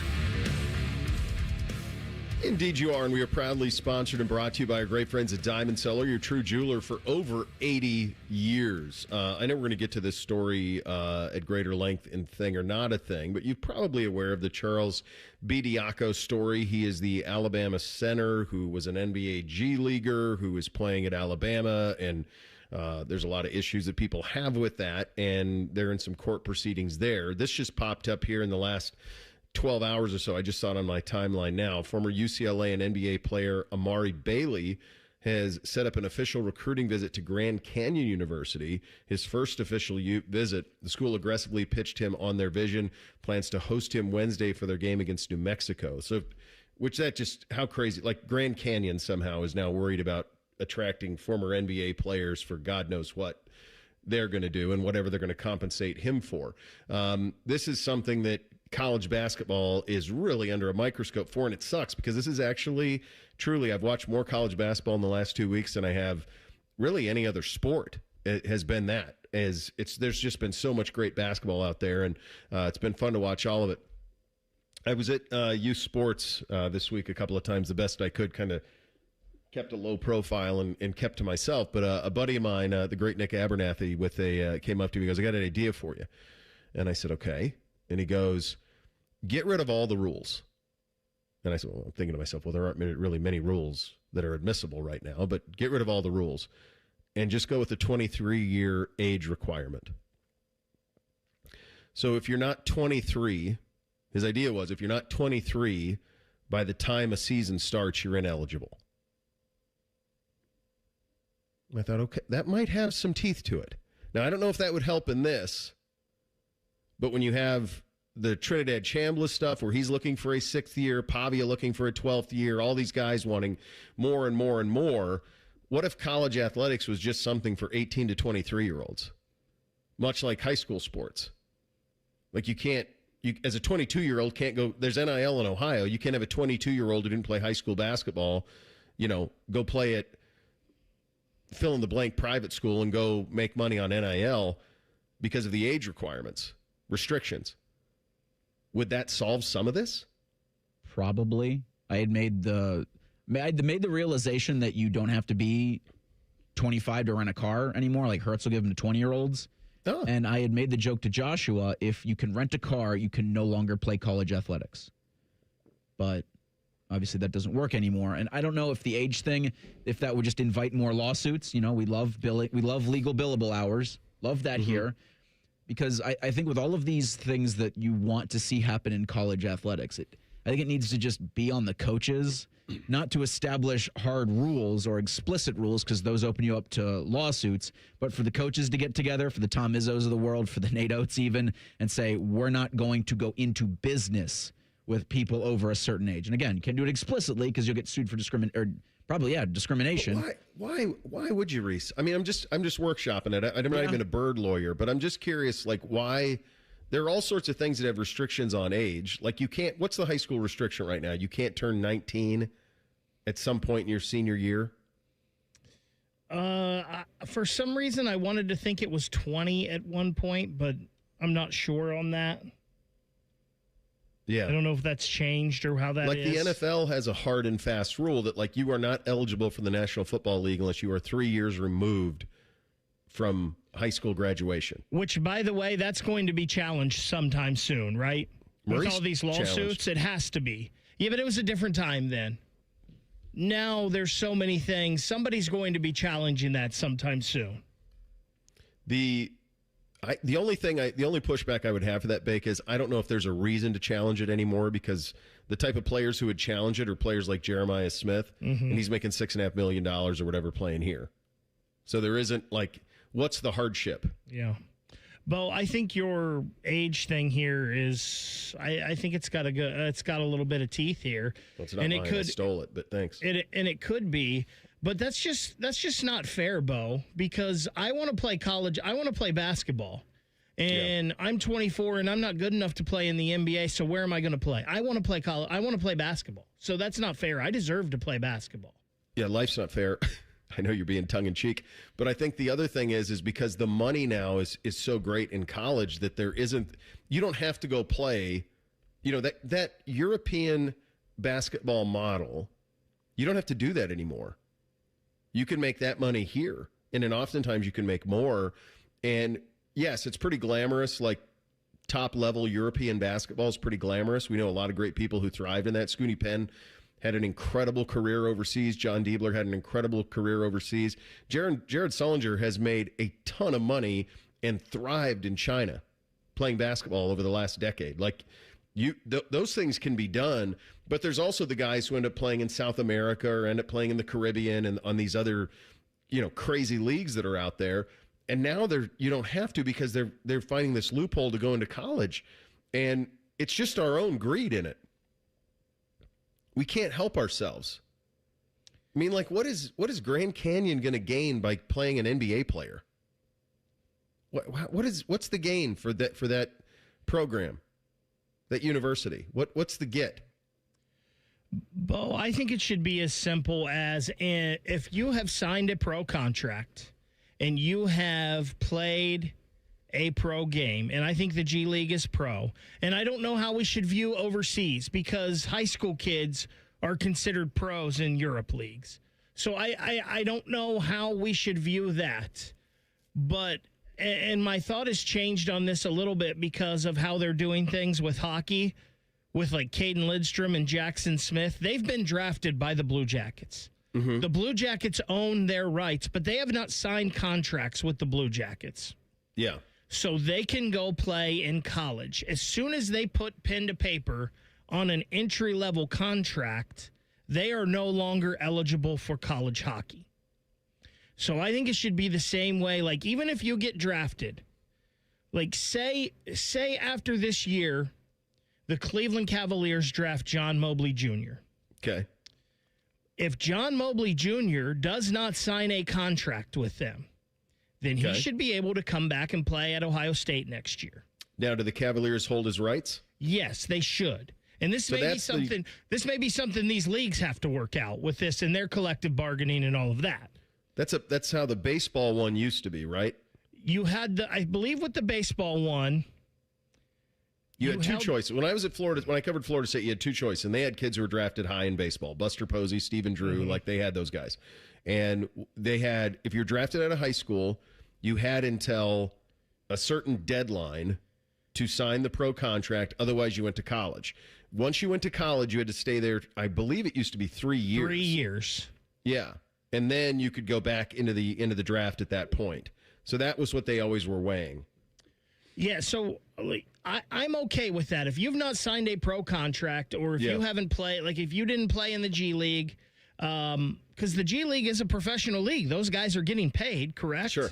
So as long as you don't sign a contract, I don't care if you've been drafted or any of that, you should still be able to play. But if you have signed a pro contract, immediately you are ineligible for college athletics. Yeah, they got to do. Yeah, you have to have something. You can't. This is craziness. Like people playing in the NBA and then coming back to college. It's absolute lunacy, and it's got to get sorted out. It's about a billion things that need to be sorted out with the NCAA at the moment, and none of it's easy. But someone's got to start doing some hard work on this. Tim May in 2 minutes. Bishop and Friends right here on the Fan. Hey, what's up? It's T-Bone. Your heat seems to be running a lot more than it should. Why? It's because the insulation in your windows has failed. Talk to the pros at Window Nation and get new windows and big savings during Window Nation's Buy 4 Windows, Get 4 free sale. Plus, you could get them with 0 down, 0 monthly payments, and 0 interest for 2 years. Act now and you get an extra 10% off for Valentine's Day. When your window installation fails, usually due to old or cheap materials, all of your window's energy efficiency disappears. The result, a house that is cold in the winter and hot in the summer. The worst part is they could have failed years ago and you wouldn't even know about it.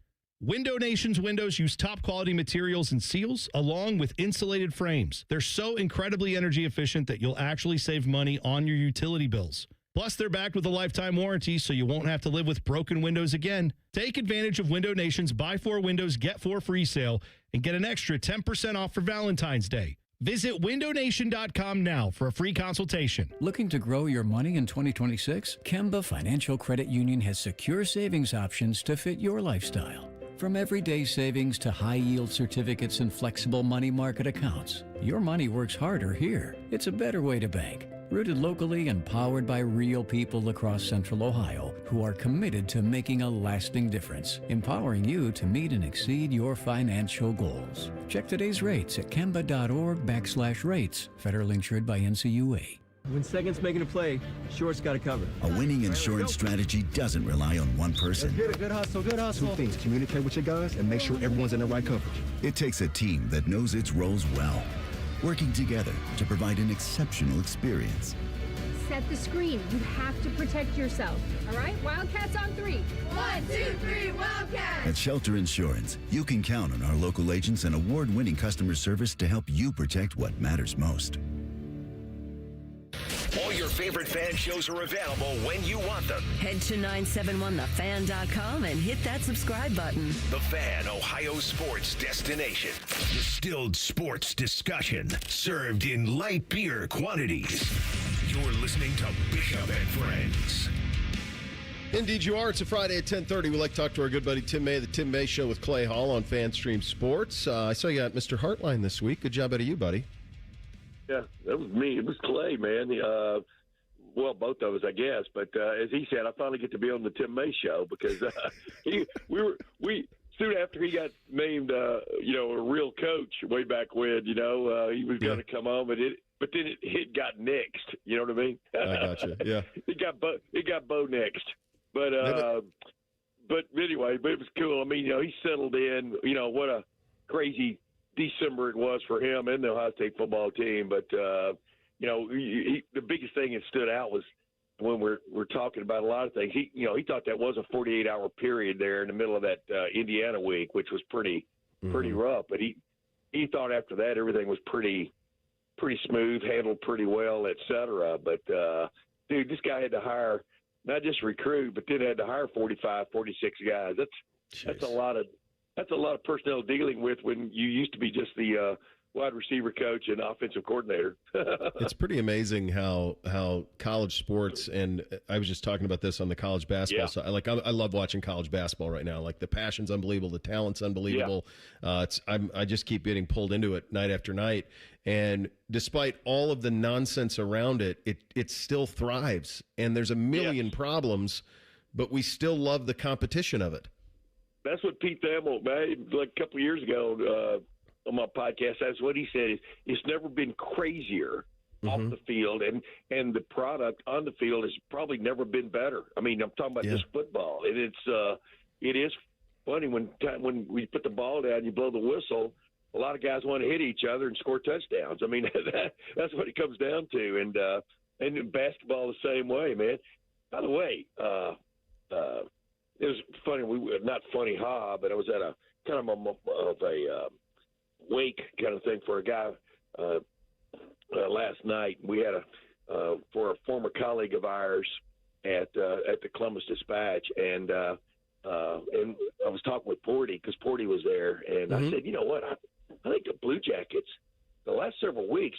I mean, I'm not just talking about the streak. I just think the Blue Jackets are playing on a different level. I mean, as in from a term of competency, you know what I mean? And it's kind of cool when you finally see a team kind of coalesce. Now will the scab come off and it all come apart during the hockey? I mean, during the Olympic break is going to be interesting. But I watched the third quarter. There I am to my third period against Chicago, and Chicago, it just shows you how things can come and go for franchises, right? And but they just looked so matter of fact about they were winning that game, and it was like I just go that's pretty sweet. You haven't always gotten that when you watch the Blue Jackets, that's for sure. No, and it's like only their puck luck that now they're staring at a franchise that's had nothing but bad puck luck in its history now has a 3-week wait to play again. Correct. Which sucks because, the city is dying for it. I mean, it's just waiting for it, and you can see it, and there'll be a bandwagon that'll jump on. The water's going to be warm, and it's going to be spectacular. I wanted to ask you about this, a little bit off topic, but you're a longtime newspaper man. When you see like what happened to the Washington Post sports department and the fact that, where does that sit with you? Well, it sits poorly in the sense of, so many guys, so many people, so many good journalists, not just competent, but really good journalists, suddenly don't have a job. Then it sits poorly with you because, the entity that owns the Post, like I said, I mean, if he could sell his yacht and pay for it for the next 20 years, the Washington Post. Right. But you know what? It's a business, and it's not a charity, I guess. And, it makes your heart ache for the people involved, and yet it just further bugs you about how newspapers just can't quite make it. I mean, I used to joke at the Dispatch that, people would show up with a basket full of money on a Friday, hoping to get a classified ad somewhere in the Dispatch or a spot ad somewhere in the Dispatch. And, basically this is back in the heyday, 70s and 80s. And they say, I'm sorry, we're full. You know what I mean? Right. And then it flipped on a dime. I mean, losing classified advertising was about as big a blow as you could strike somewhere because they made so much money.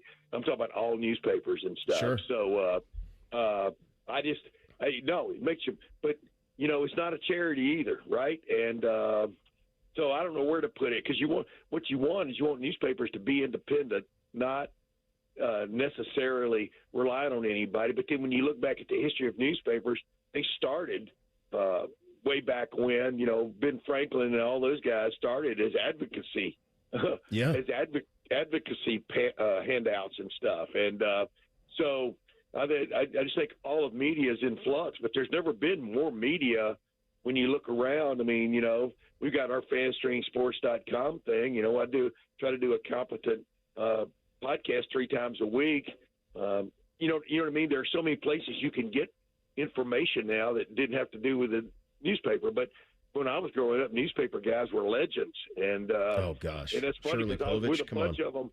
I was with a bunch of them last night. My buddies Bob Baptist, Bob Hunter. Ray Stein was our sports editor there near the end. I mean, all these guys we worked with.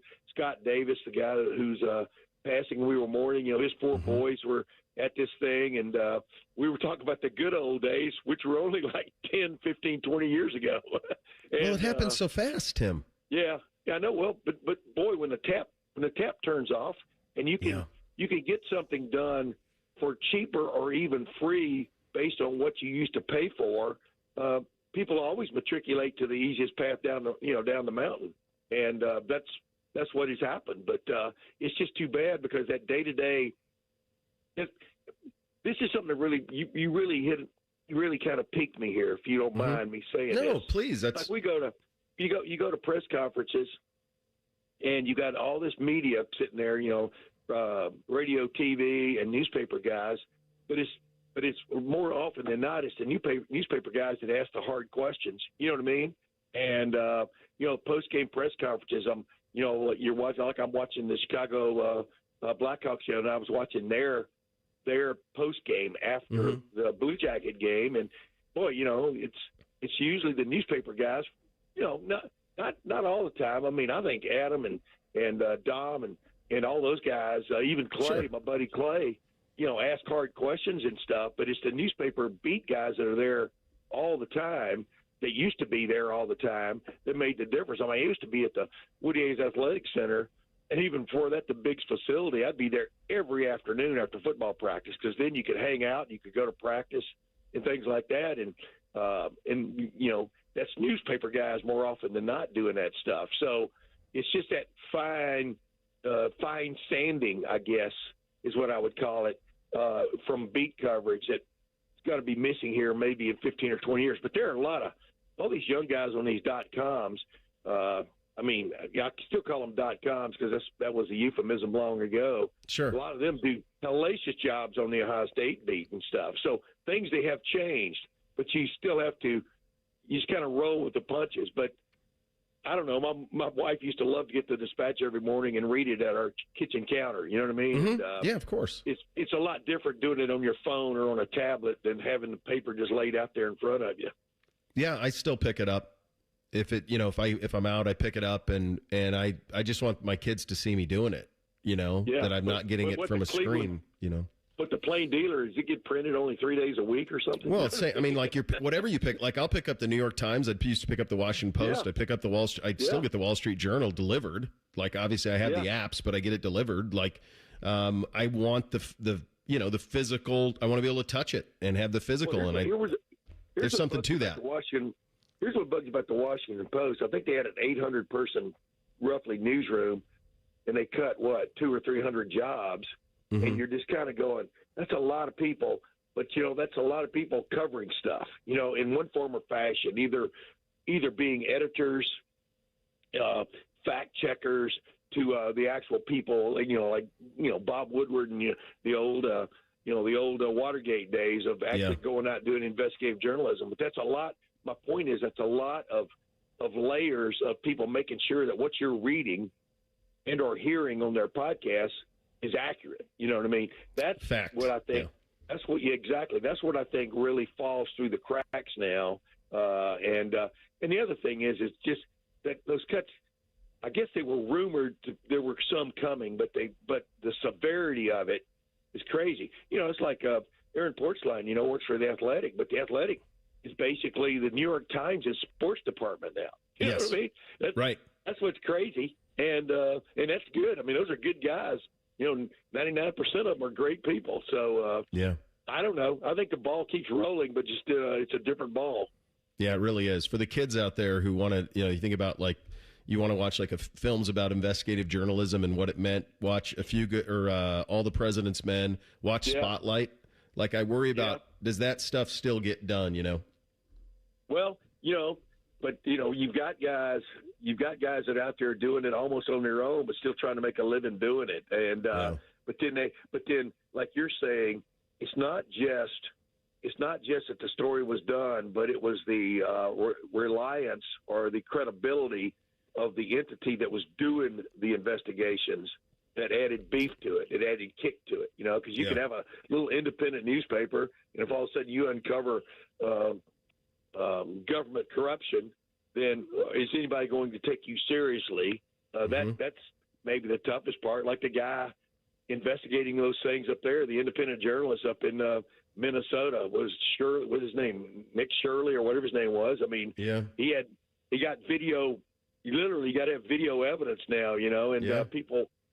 But come to find out, there's some credibility to what he was doing, big time credibility, and now people are paying attention to it. So it was a lot of times if you're messing somebody over, it's going to get found out and it's going to be revealed. It just may not be as quickly or with the old saying goes in newspapers are really the sheriff's department of journalism. They were the ones that go out and do the boots on the ground investigation stuff. So, but if you're messing somebody over, if you're out there listening to this show, if you're out there messing somebody over, it's going to be found out, folks. It's good talking to you, buddy. I'm not sure we covered anything except. I enjoyed the hell out of it. What an interesting time live. And by the way, I do like the Patriots. In case you wanted to ask me that, I just sometimes I see charm live. I love the Sam Darnold story. We talked with Brian Hartline about Jackson Smith and Jigba and that whole story. Boy, when he started reeling off the names of the fellas who'd come through that room, the last 10 years. Zach Smith got it started, and Brian Hartline kept it rolling. But it's crazy, Bo, what we've been treated to here. It is, yeah. Good talking to you, buddy. Enjoy the Super Bowl. We'll do it next week. Oh, always a pleasure. See you, brother. There he goes. Tim May joining us on the Bryan Heating Cooling Systems Fan Guest Hotline. We'll do a little thing or not a thing up next. Bishop and Friends right here on the Fan. File now with TurboTax on Intuit Credit Karma. They'll find every credit and deduction or your money back. File in the Credit Karma app. This is the Daily Show with Coach Jake Diebler, brought to you by Encova Insurance. 82-62, Ohio State with a victory at Maryland tonight. Congratulations on the win, Jake. Let's begin by asking how you felt about your defense tonight. I thought it was better. I thought it was that's a team that is elite at rebounding offensively, and they went bigger this game to really attack the glass. I liked our toughness. I thought defensively our communication was improved, and we saw some growth on that side of the ball here. Really, these last few days of practice that it carried over tonight. Coach, when you talk about that toughness, is that answering teams' runs, especially when you're on the road? Yeah, it was big. I mean, they went on, I think, a 5-6-0 run, maybe 7, and we responded. Every time they went on a run, we responded. That was a critical component of the game, kind of the game within the game. We won every 4-minute segment but one tonight, which was really impressive. All right, we'll have another comment in just a moment. Hi, I'm Archie Griffin, 2-time Heisman Trophy winner. The right coverage can be a game changer, both on and off the court. That's why Encova Insurance and their local independent agents are prepared for what's next and protect what matters most to you. Whether that's your home, car, business, or family, Encova's got your back with a policy that fits you perfectly. With local independent agents in your neighborhood and innovative insurance products that can be tailored to fit your unique needs, Encova's playbook is an easy win for your peace of mind. Basketball is full of challenging shots, and life can be too. With Encova, you don't have to do it alone. Your expert agent will guide you and provide insurance solutions so you can confidently manage your risk and count on a financially secure future. For auto, home, and business insurance, you want Encova on your team. Visit Encova.com today to find an agent near you. Encova is a proud sponsor of Ohio State Athletics. Go Bucks! You're listening to the Ohio State Sports Network, presented by the Ohio State Wexner Medical Center, the team physicians for Ohio State Athletics. 82-62 the final. The Buckeyes defeat Maryland. Jake, how about the play you got tonight from Christoph Tilley? I tell you what, he played a really poised game. I thought his defense, his activity defensively was really good. We were able to he was able to anchor us offensively with when they were shifting defenses and things. Our guys really did a great job embracing. We talked about this need to be a high assist game, and we had 4 guys with at least 3 assists. So really, really proud of the way we played on that side. Jake, if you would just talk about the high value that comes with winning a game on the road. Well, it's huge. You got to find a way to win some in this league, and anything can happen on any given night. And we answered the bell as far as stepping up, being tough enough on the road, and thought our guys did a great job. It's the Ohio State Sports Network from Learfield. Hello, I'm Ross Bjork, Senior Vice President and Eugene Smith, Wolf Foundation Endowed Athletics Director at The Ohio State University. In partnership with AEP, Donato's, Kroger, The Ohio State University Wexner Medical Center, Huntington, and 10 TV, Ohio State Athletics strives to inspire the community to make a positive impact on children and families in our great state through the Buckeyes Care Initiative. Show and share your support in the community by using the hashtag BuckeyesCare. Everybody knows that Roosters is a fun, casual joint with their award-winning waitstaff, great food, fun, and laughter. It's a quick stop on the way home to sit back and unwind. It's a front row seat to the big game. Roosters is where you, your family, and friends can order pizzas, sandwiches, salads, and more. And the home of award-winning wings that are fresh, never frozen, and so big you won't believe it. It's your family's other dinner table. Roosters, a fun, casual joint, and the official wing sponsor of Ohio State Athletics. Steve here from USA Insulation. Let me ask you a question. Do you know why your thermos keeps your coffee hot? Because it's insulated with foam. So let us do the same thing and insulate your home with our premium foam for only $99 a month, interest-free. The cold weather's here. There's nothing better than sitting in a warm, comfortable home with your loved ones and keeping that cold, drafty air outside. So make the call today, 529-2440, 529-2440, or USAinsulation.net. USA Insulation. Everyone needs to take care of their mental health, even running back Bijan Robinson. When I'm on the field and feeling the pressure, I usually just take a deep breath. When I'm just breathing and seeing what's in front of me, everything just slows down. It just makes me feel great before I run the play. Just like Bijan, we all need a strong mental game on and off the field. Make a game plan for your mental health at loveyourmindplaybook.org. Love your mind. Brought to you by the Huntsman Mental Health Foundation, the Arthur M. Blank Family Foundation, and the Ad Council. Bishop and Friends is sponsored by Diamond Seller, your true jeweler for almost 80 years. The Fan, Ohio's sports destination. Bo knows many people. He talks to the interesting ones on this show. This is Bishop and Friends.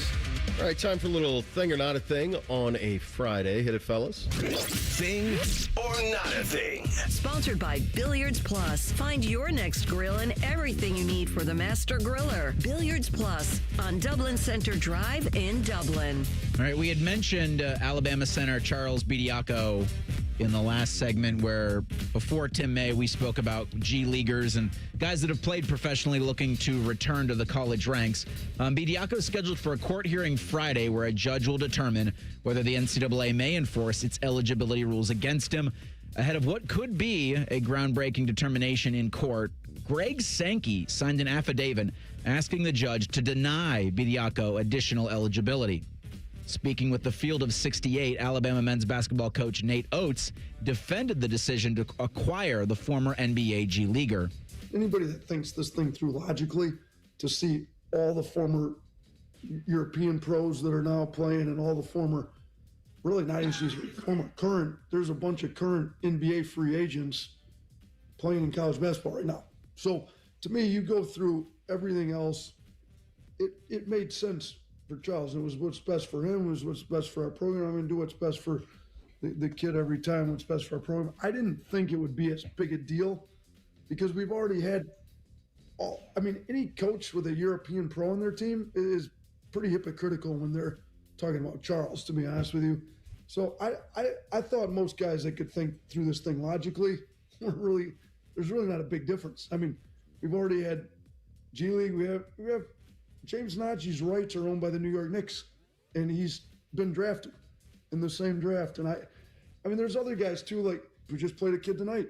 Rashawn Agee is only playing because he went to a court in Texas on it. The kid's 25 years old, graduated high school in 2019. It's in his 7th year of college, and he went to a court. For what it's worth, they press him a little bit more on that kind of word salad that he spewed. And he said, well, you've got to have some rules. We've got to come up with some rules without any, explanation for who should enforce them. Thing or not a thing. Look, I hate everything he said, but he's right. He's right. If you're going to allow European professional players to play college basketball, then what's the difference from allowing NBA professional players or G Leaguers to play college basketball? So once you open that floodgates and you say, if you're a pro, you have eligibility here, and you allow that for Europeans, and you have to allow it for G Leaguers or former NBAers. It's a joke. It's an absolute joke that this is what's happened here. It is shameful that the NCAA has done what it's done here. And people like Sankey and Oates and all the rest of them are all complicit in it. Everybody is who's been involved in this, that let it get to this point. It's an absolute joke that this is where college athletics are. But at the same time, I can't disagree with anything Oates says. It's a very reasoned take of the current situation. You have to apply the same rules to everybody. Bo, I mentioned earlier in this program that I'm not sure how you deal with the European side of things because so many of those kids in high school are pros, like Matthew Grujic, who was playing pro basketball since he was 15 and then comes over there. So I don't know how you handle that compared to a high school kid that's making NIL money on his name, image, and likeness. I don't know what the answer to that is. Maybe it is just as blanket statement as if you play pro, you cannot come over and play college basketball. Maybe that's what needs to be done. Nate Oates admits in this thing he's wrong. Because he said there needs to be rules, but we're just doing it because everybody else is doing it. Well, no, you're doing it because you want to win games. And I will stand by this statement. I don't care. If it's wrong, it's wrong. Don't do it. And if Ohio State would do something like this, I would hate it. I wouldn't want it. I wouldn't want them getting ahead like that. I wouldn't want them winning like that.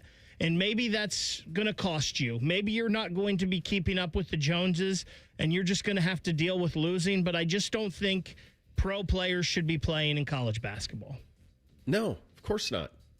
But they all have to be treated the same, and that's the problem. Not sure how we're going to transition here, but we'll try to do our best. The Winter Olympics has long been a battleground for marginal gains. Thursday took things to a new level in Milan Cortina. Ski jumpers allegedly injected their penises with hyaluronic acid in order to fly a little bit further. There's some science behind the allegations. Injecting the member with acid would increase the size and give the ski jumpers bigger, at the point their suits are measured by 3D scanners. Temporarily enhanced measurements because of the enhancements would theoretically mean athletes are given a bigger and looser suit, kind of like a sail catching a wind, which could allow them to make longer jumps. Frontiers, the scientific journal, published a report last October, said that a 2-centimeter change in a suit represented an extra 5.8 meters in the length of a jump. Thing or not a thing? I made this joke this morning, and I'll just repeat it. I give this about 5 hours before this is green light by the FDA and sold directly to consumer in the United States. Just going to show up, little syringe, scoop up 2 centimeters, like boys. Inject it there? Sure. Ow. This might be my favorite story we have ever had on this show in our year and a month together. It's nuts. If you see a package being delivered to my house later, just look the other way. It's package free or package? Mind your business. Mind your business. I'll tell you what. Nothing to do with you. I will tell you what. If 21-year-old Bake knew about this. Oh, baby. Baker shows up with bigger khaki shorts. Someone would be like, hey, what'd you do over the weekend? Gracious. Jeez. No, that's not a cup. All that drag. You need all that drag. That's where it's all at, apparently. This is the best story ever. It's unbelievable. Like, what crazy. Who thought of it? How does 2 centimeters equal 5.8 meters? I don't know. Science. I guess size does matter. It does. It certainly does. What we learned this week, final hour of the week, coming up next. Bishop and Friends right here on The Fan. During this 10-second promo, Rothman will lose money gambling on something. People like you come here and blow the family nest egg that built this town. Rothman and Ice. Weekdays from noon to 3. The Fan. Men, it's the new year, and for many of us, it's a time of deciding to make positive changes in our lives. This is Jeff for Tri-State Men's Health, and if you're suffering with erectile dysfunction and are tired of the frustration and embarrassment ED causes, you should call Tri-State Men's Health today, because there probably isn't a better resolution you can make than to be done with ED. You see, ED doesn't just affect you, it can also affect your partner, even if they don't talk about it. But here's some great news. If you're like most guys, the treatments at Tri-State Men's Health will give you back your sex life, because our protocols have success rates that work in well over 90% of cases. Seriously, you might even find you're performing like you haven't in years. So, make an appointment and get ED out of your life. Your initial visit is only $99 and includes blood work, a medical consult, and if medically advised, a test dose. And if that test dose doesn't work in the office, your visit is free. Call 800-900-9654. That's 800-900-9654 or go to tristatemenshealth.com. We have 2 convenient locations in the area to serve you in Hilliard and Westerville. I'm John Morgan of Morgan & Morgan, America's largest injury law firm. Over 35 years, I've seen it all. Car crashes, work injuries, defective products, medical mistakes, lives flipped upside down in an instant. But I've also seen something else, the power of fighting back, the power of winning. Over $30 billion recovered and counting. Size matters, reputation matters, results matter. There's only one Morgan & Morgan. Morgan & Morgan, Ohio office located at 600 Vine Street, Cincinnati. Prior results do not guarantee a similar outcome. Make this your year. Looking for a new career in the high-demand fields of IT and cybersecurity? Attend classes live online or on campus. Go to mycomputercareer.edu and take the free career evaluation today. Financial aid is available to those who qualify. Hollywood Casino Columbus is the big game headquarters. Join us February 8th at the Sportsbook for massive screens, great food, and giveaways that make every play count. Toss cornhole for prizes and enter to win a helmet signed by the GOAT and 7-time NFL champion. This is the party everyone's talking about, and space is limited, so don't miss out. Reserve your spot at HollywoodColumbus.com and join us for all the big game action. Must be 21 years or older. Gambling problem? Call 1-800-589-9966. Get ECO. Aaron, when we say same-day furnace installation, what does that mean exactly? It means if you call us in the dead of winter because your furnace has died, we will install a new furnace the same day. Get Eco. So by same day, you mean like the next day, but within 24 hours? No, Jerry, the same day you call. How can we do that? Do we really have furnace techs just sitting here waiting for emergency calls? Yes. And we have a whole warehouse full of different furnaces, so we'll have one ready to go no matter what you need? Yes. And we have extra trucks in the fleet, just parked and ready to be loaded at a moment's notice? Yes. How do we do that? Jerry, how could we not do that? If your heat goes out in the middle of winter, that's an emergency. So we'll be there the day you call. Get Eco. We should install a pole the guys can slide down, like firefighters. No, Jerry, and please don't suggest that in front of the team. Get Eco. GetEco.com. Great Lakes Hyundai. The savings are so good. The savings are so good at Great Lakes. But have you seen our inventory? With over 1,000 new Hyundais to choose from, there's no need to settle at glakeshyundai.com. Find a new Palisade with the exact options you need, or a new Tucson in that color you have been seeing around town. Plus, every new Hyundai comes with Hyundai Assurance and America's best warranty. A 10-year, 100,000-mile coverage. At Great Lakes Hyundai, the savings and selection are so good. College is great. You know what else is great? Pizza, which you can buy with your Huntington Bank debit card with the Ohio State University logo. Huntington Bank is proud to be the official consumer bank of the Ohio State University. Let's get more from money. Switch to Huntington Bank. Welcome. Broadcasting live from the McDaniel GM Superstore Studios. Driving excellence since 1916. Chevrolet. Together, let's drive. WBNS HD1 Columbus. Good morning. I'm Eric Reeser. In his first season as the head coach of the Patriots, Mike Vrabel's got New England in the Super Bowl for the first time since 2019. Vrabel earned NFL Coach of the Year honors last night as the Patriots prepare to face the Seahawks in Super Bowl 60 Sunday at Levi's Stadium. We'll have the Super Bowl on the fan with coverage after Ohio State men's basketball. Jake Diebler's squad hosts number 2 Michigan Sunday at 1 o'clock. Buckeyes are 15-7 overall, 7-5 in conference play, thanks to an 82-62 win at Maryland on Thursday. The 9th-ranked Ohio State women's squad got a road win last night as well. Jelani Cambridge scored 26 in their win at Washington, That improves OSU to 21-3 overall. Buckeyes wrap their road trip Sunday at Oregon. And in the NBA, the Cavaliers play the Kings tomorrow night in Sacramento. Reports say James Harden could make his Cleveland debut tomorrow night at 10 o'clock. This update is sponsored by Eco Plumbers. Get $500 in free plumbing services when you buy a new water heater. Visit geteco.com and book today. Pull up a stool and ask the bartender for something neat, because Uncle Bo is on the radio. This is Bishop and Friends.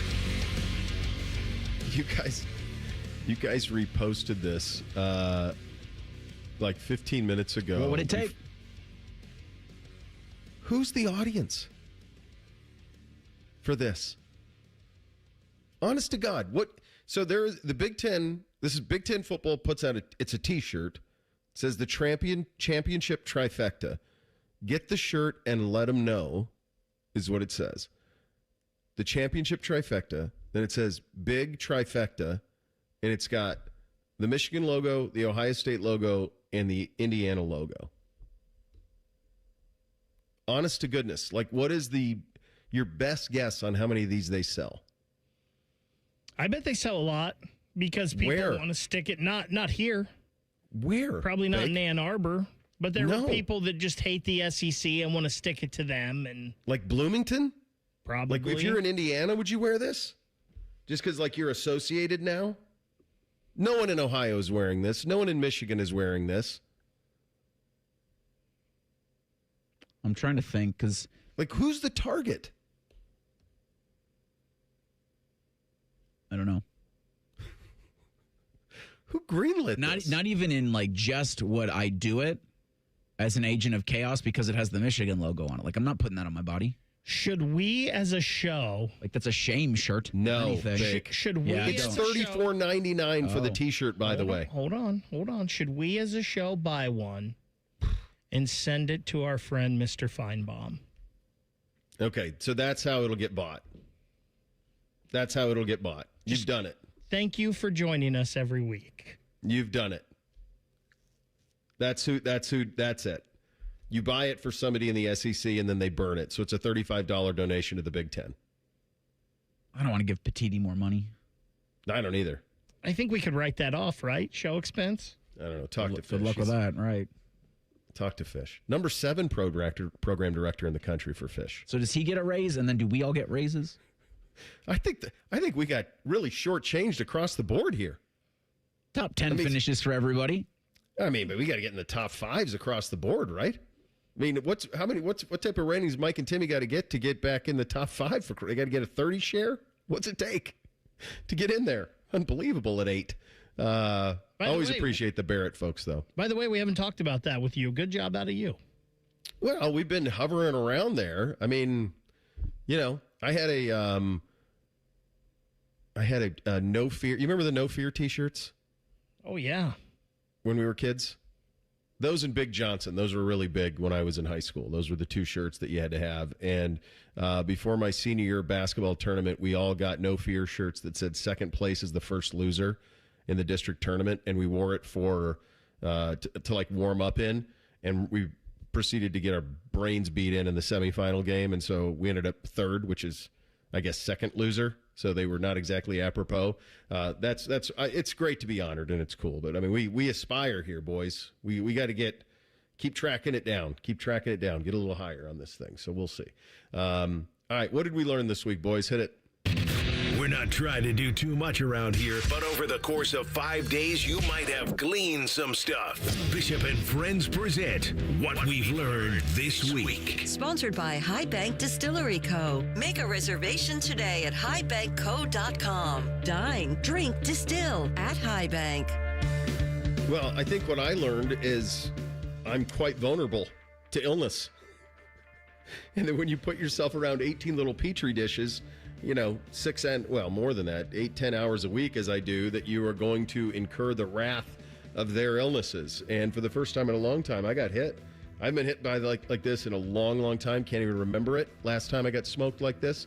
It feels good to at least be relatively coherent and able to do the gig today. So hopefully it was passable as we sit here with a little less than an hour to go, that we were able to get through it. But didn't see it coming. Probably should have. Most of my protocols were in place, but in this instance, the protocols overtook me. From a sports thing, I think probably the most, I think the James Harden thing was the most, and we don't do Cavs a lot around here, when they cross over, and certainly when they had the LeBron, it was a little different. But I just thought it was just pretty wild if you were to tell me like 3 years ago that one of those 4 guys was going to be gone, I would have thought Darius Garland would have been probably second last. I just thought that he was going to be kind of the face of that franchise, and then the idea that somehow James Harden is a Cleveland Cavalier is a very different. He's honestly one of my worst watches. I can't stand watching him play basketball. I hate it. So my kids love the Cavs, so we'll watch. But that was a crazy turn of events with him this week. Yeah. Chris Haynes says he's making his debut for the Cavs. James Harden is tomorrow night. They're playing the Sacramento Kings at 10 o'clock. I might try to stay up for the first 5 minutes just to see the vibes. Man, the idea that it's gotten for Cleveland, I think, bad enough to where it's just desperate. Because you can't rely on Darius Garland to stay healthy. So you got to go out and get the all-time, I think, in the top 5 malcontent in terms of talent, and in 5 seasons he's been on 5 different teams, and so now this is the desperate attempt to try to make it past the Eastern Conference semifinals. We also learned that Giannis did not want to trade.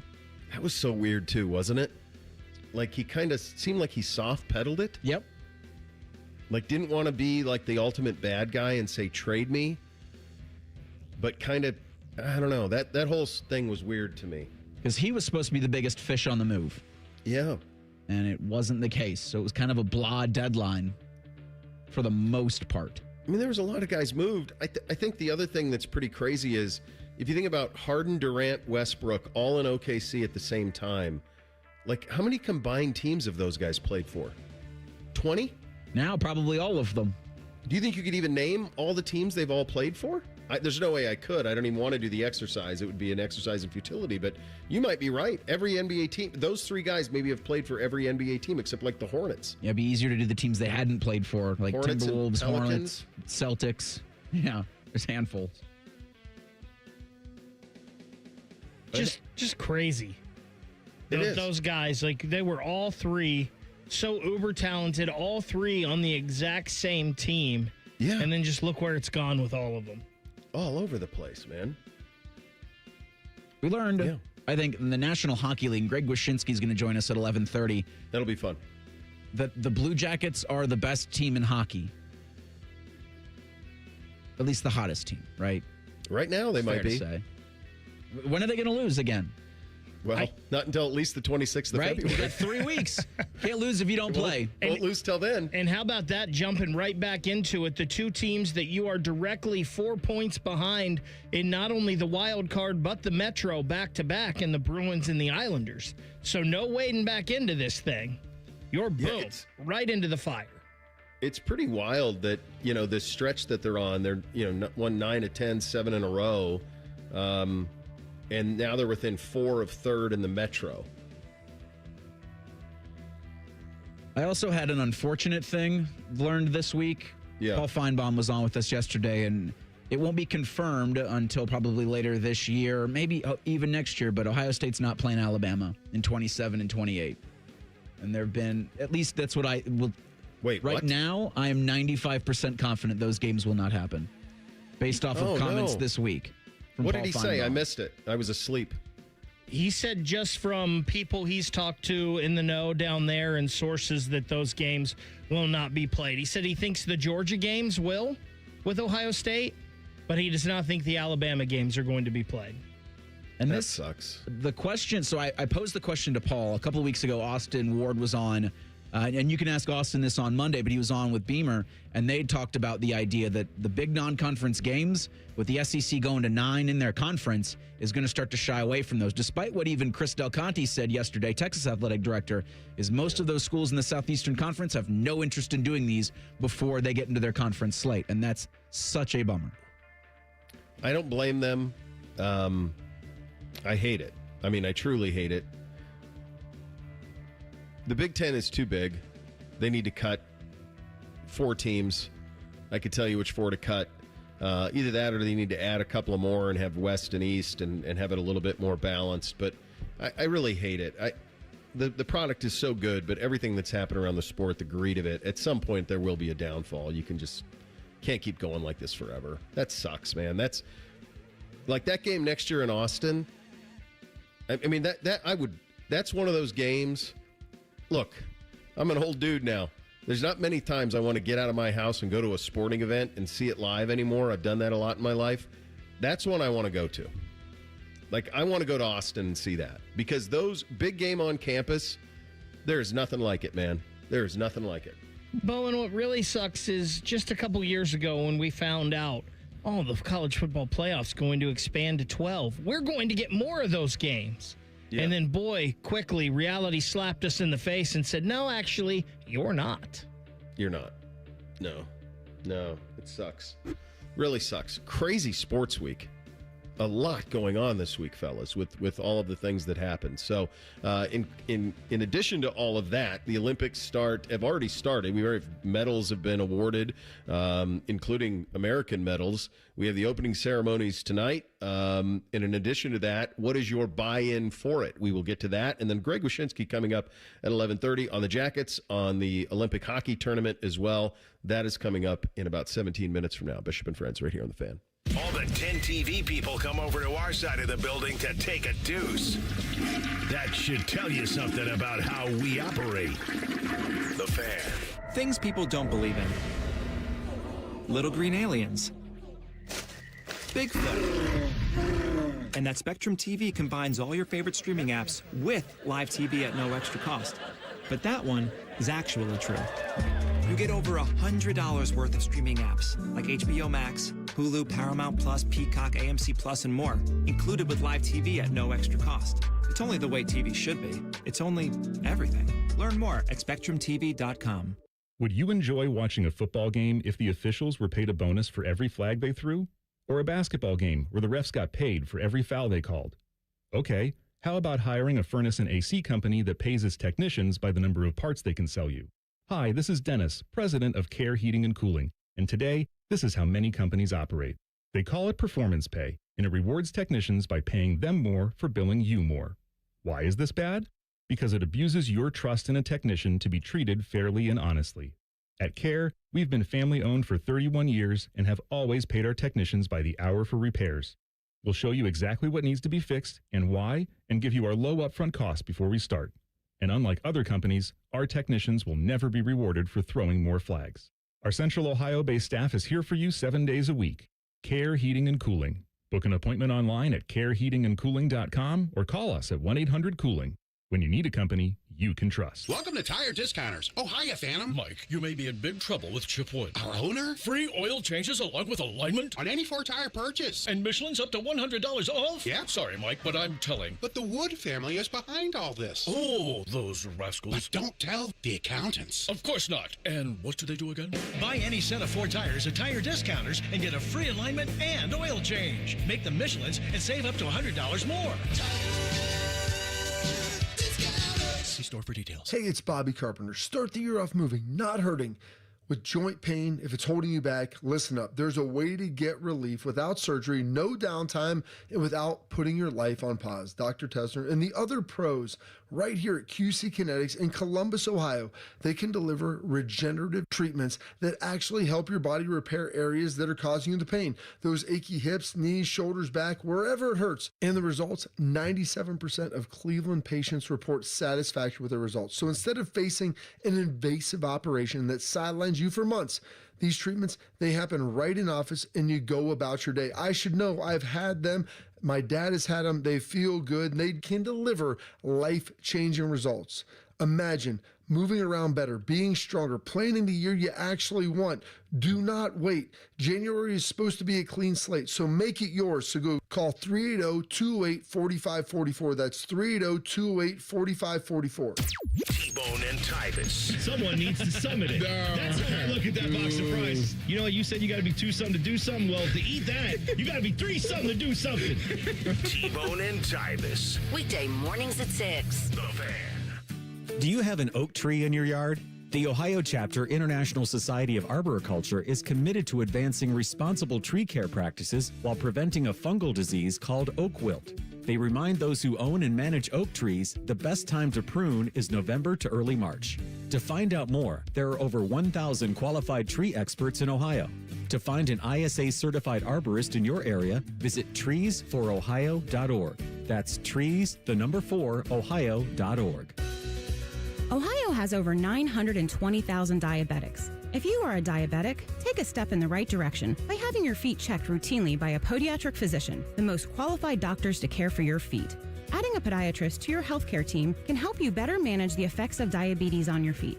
Ohio Foot and Ankle Medical Association podiatric physicians are located throughout the state. For more information or to find a member of the Ohio Foot and Ankle Medical Association near you, visit ohiofoot.org. Fan weather. From the Logan AC and Heat Services Weather Center. Snow is likely in the early afternoon, becoming a little bit more scattered throughout the day. Temperatures right around the freezing mark and breezy winds will be possible. Could see anywhere from 2 to 4 inches as we go into tonight. The gusty winds will bring our feels like down below 0, so it will be a very frigid Saturday. Feels like will still be below 0 throughout the day with gusty winds. For the Fan, I'm meteorologist Meredith Garfalo with the 10 Weather Impact Forecast. If the sound of another man slammed against plexiglass turns you on, you've come to the right place. Proud to be your home for Jackets hockey. The Fan, Ohio sports destination. Keep your friends close and your producers closer. You're listening to Bishop and Friends. So there was so much this week. I'm sure you guys talked about this at some point, but Lindsey Vonn currently does not have a functioning ACL. She competes in a sport that, from my, again, not even a bird doctor, from my judgment, would be ACL pretty dependent. Feels like that's what an ACL is for. Has no ACL, no functioning ACL, and she did a downhill practice run? Yeah, this morning. Going 70 miles an hour. It's wild. It's crazy. And there some of the other women that were also skiing like before or after her had suffered catastrophic injuries similar in recent years. Like it felt like watching that the broadcasters on Peacock, every other skier was like, so-and-so is recovering or coming back from an injury. So-and-so is coming back from an injury. And it's like, because it's such a violent sport. Also, she's 41. Yeah, it's incredible. I think everybody else she's skiing against is probably in their mid to late 20s. Sure. Maybe early 30s. She's 41. So her first Olympics was what? Like, was it 08 or 04? Something like that? I mean, she's won gold. She's one of the greatest ski racers of all time. But the last 2 Olympics, she's been on the broadcast. And now she's trying to compete without an ACL. I do love the Winter Olympics. I love both of the. I think all the Olympics are pretty great, but I do love the skiing. There is something. I grew up skiing. My kids ski now. There is something about seeing people do that fast, that something that I've done, certainly not within a 1/1000th of that level, but to see people go that fast on a piece of boards and get down the hill, I've always just been pulled to it. I remember Alberto Tomba years ago in the slalom, or Pierman Zurbriggen once in '88.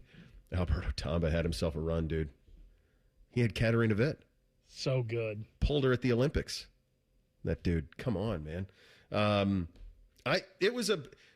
As a kid growing up, and I don't know, I'm very curious to see if my kids take to it tonight when it's on, and if as we're watching throughout the next couple of weeks, because for me as a kid, it was appointment television in my house. We didn't even have cable when I was a kid. So you had the 3 channels, and the Olympics were something that we would have dinner as a family, and we would sit down and watch the Olympics. And in those days, there was no internet. Hard to believe, kids, but there wasn't. And so the only way things would that you'd get beat on things, or the only way you'd hear about results, is if you listen to the sports updates on the local radio in our area. If you didn't listen to those sports updates, then you'd have no idea. The Olympics could be happening in Seoul, as they did, and you had no idea that it had happened 12 hours earlier.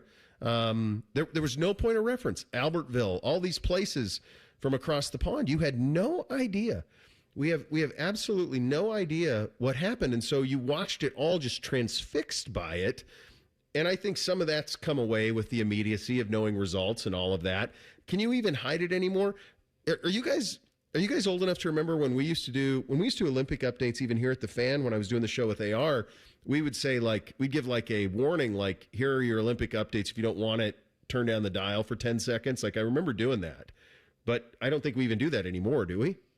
I don't think so for this upcoming, or for this current, I'd say upcoming. The Olympics are going on, but for the 2026 Milan Cortina, no, we're not doing Olympic updates. But I remember working at radio stations that would have them at the top and bottom of each hour, that we would do this. The hosts would do the same thing. Would say, hey, we've got Olympic updates for you. If you haven't watched it, just be warned, it's at these times. And they would be sponsored and they would be canned. And I always thought, like, that would be the coolest thing to do as a radio announcer, was to take a box over there and go can some Olympic updates. With Peacock and USA and MSNBC and everywhere they put them now, I don't think anything is tape delayed, unless they're like, yeah, we want to go back and really show something. Well, they make the primetime stuff almost like a television show, right, Bake? Like it's like a pre-produced. Yeah, if it's stuff that's already gone on, yeah, for sure. Because it's all going to be, right? Nothing's live at night. Yeah, I'm not sure with that and the time difference on that. Reese, you run the updates around here. Will you have our guys give like a warning that? No. Yeah, I don't think so either. I think the time's changed. Yeah, the 2026 Milan Cortina Olympics are underway. So-and-so's done this. America's won all of the gold because, of course, Zach Werenski scored all of the points, or accumulated all of the points. Elvis has given up 0 goals except for that game when he plays Team USA. I think it's next Thursday. 1-0. Yeah, Zach 1-0 game. Zach has the goal on Elvis. Perfect. Not even on Elvis. Have the Penguins goalie, who's also on Team Latvia. He plays in that game. He gives up the goals to Zach. Very cool. Yesterday, the U.S. women's team opened up their hockey run, and Joy Dunn, who's a junior on the Ohio State women's hockey team, scored the second goal in that one. I think Ohio State has 12 either current or former women's ice hockey players in this Olympics. Jeez. That's awesome. What is your guys' relationship with the Olympics as kids? always being aware of the opening ceremony. I mean, sometimes I forget which Olympics it was where the ceremony was super late for some reason, but when they would have it on, you'd watch. And that would be something that the whole family would get into. And then just having it on Saturday and Sunday afternoons, like in between college basketball, if it's the Winter Olympics or during the Summer Olympics, it's just on in the background. Yeah. And you kind of catch yourself. Like I was thinking about the biathlon the other day. It's just one of those sports on a Sunday afternoon. You're tuning into NBC, or it was this a couple of years ago. It was the USA Network, and it was just there. It was, and these people were just skiing and then shooting, and then back to skiing. And it was like, this is incredible. So, How did they decide that was a sport, by the way? A lot of those Nordic countries, man. Bo, I like you. We didn't have cable until I was 17 or 18 in the house. Same. So, I mean, the Olympics were one of the big things you watched. I remember back then the 100-meter dash was so huge. And you had like Carl Lewis and Ben Johnson and the steroids and all that. Then Michael Johnson and the 200 and the 400 came around. Butch Reynolds, that was always big here as he was an Ohio State trackster. So the track and field was huge. And then when the basketball, obviously the Dream Team came around, that was all the rage. And then the Winter Olympics, I feel like everybody watched the figure skating. Yeah. My sister loved that, so we always watched that. The hockey was always fun at the Olympics, too. The skiing stuff was always big. So, yeah, I mean, it was appointment viewing back then. The Tanya Harding, Nancy Kerrigan thing. Oh, wow. Can you imagine that in today's media cycle? Like, that was just at the infancy of, like, 24/7 coverage. I can't even remember if that was something that, if there was internet at that point, or if there was, it was minimal. There certainly wasn't social media. There wasn't any of that. But the news would trickle out about that. And I remember them competing, but it was like, there was like all sorts of suspicion that Harding had done it, but I don't know that it was like locked in that she was behind it. There was definitely like people she knew that was in on that. But she competed. Yeah, it was that was the 94 Olympics, I believe. Was that 94? Was it Sochi? Is that how long ago that is? Yeah, so I think that happened like in the lead up. So maybe in 93 that all happened, and then they competed. It happened at the trials, didn't it? Yeah, it was crazy. Yeah. The skiing's my favorite. I love the skiing. But we have breaking news out of Cleveland. Go. Jim Schwartz has officially turned in his resignation letter and will not be the defensive coordinator of the Cleveland Browns moving forward. Yeah, I think that was pretty much telegraphed in Monken's press conference, that's the way that was going to go. I thought there needed to be resolution on that as quickly as possible. You just couldn't have that hanging over. And so, I think it'll be very curious where they go there. I think they have really Coach Bonda, Coach Tarver, either one of those guys, Jacques Chizer as well. Tarv, to me, is ready for that type of gig, and I think he could be promoted. He's been a defensive coordinator before. I think that would make all the sense in the world if that's the way that Todd wants to go. He may have his own guy too, but he has said he wants to run, that same defense, and Jason Tarver would have an ability to do that pretty easily. Coach Bond is great too, but that would be my guess. I think the writing was on the wall there, and I said this with Nathan yesterday on Cleveland Browns Daily. I did a hit with him, and what I said to him was like, I just feel like we need resolution on this before the weekend, because you're going to have Clint Kubiak trying to put a staff together with the Raiders. And so with that, you're going to be vying for positions, and coaches are going to want to know where their standing is.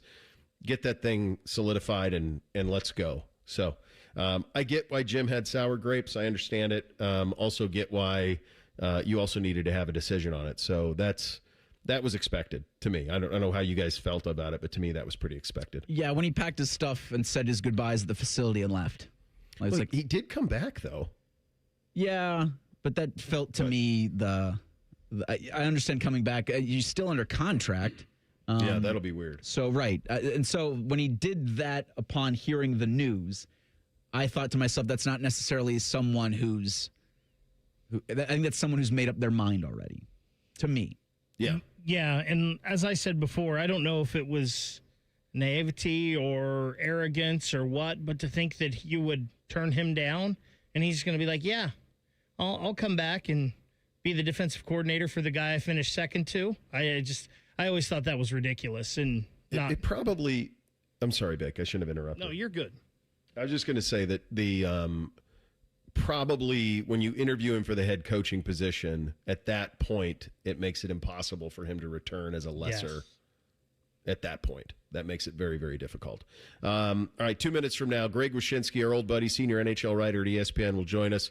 Bishop and Friends, right here on The Fan. Hey, what's up? It's T-Bone. Tired of snoring? Dr. Mark Levy can help with a custom mouthpiece that opens your airway and stops the snoring. No mask, no noise. Call 1-800-MORE-SLEEP or visit sleepbettercolumbus.com today. Stop snoring. Sleep better. Live better.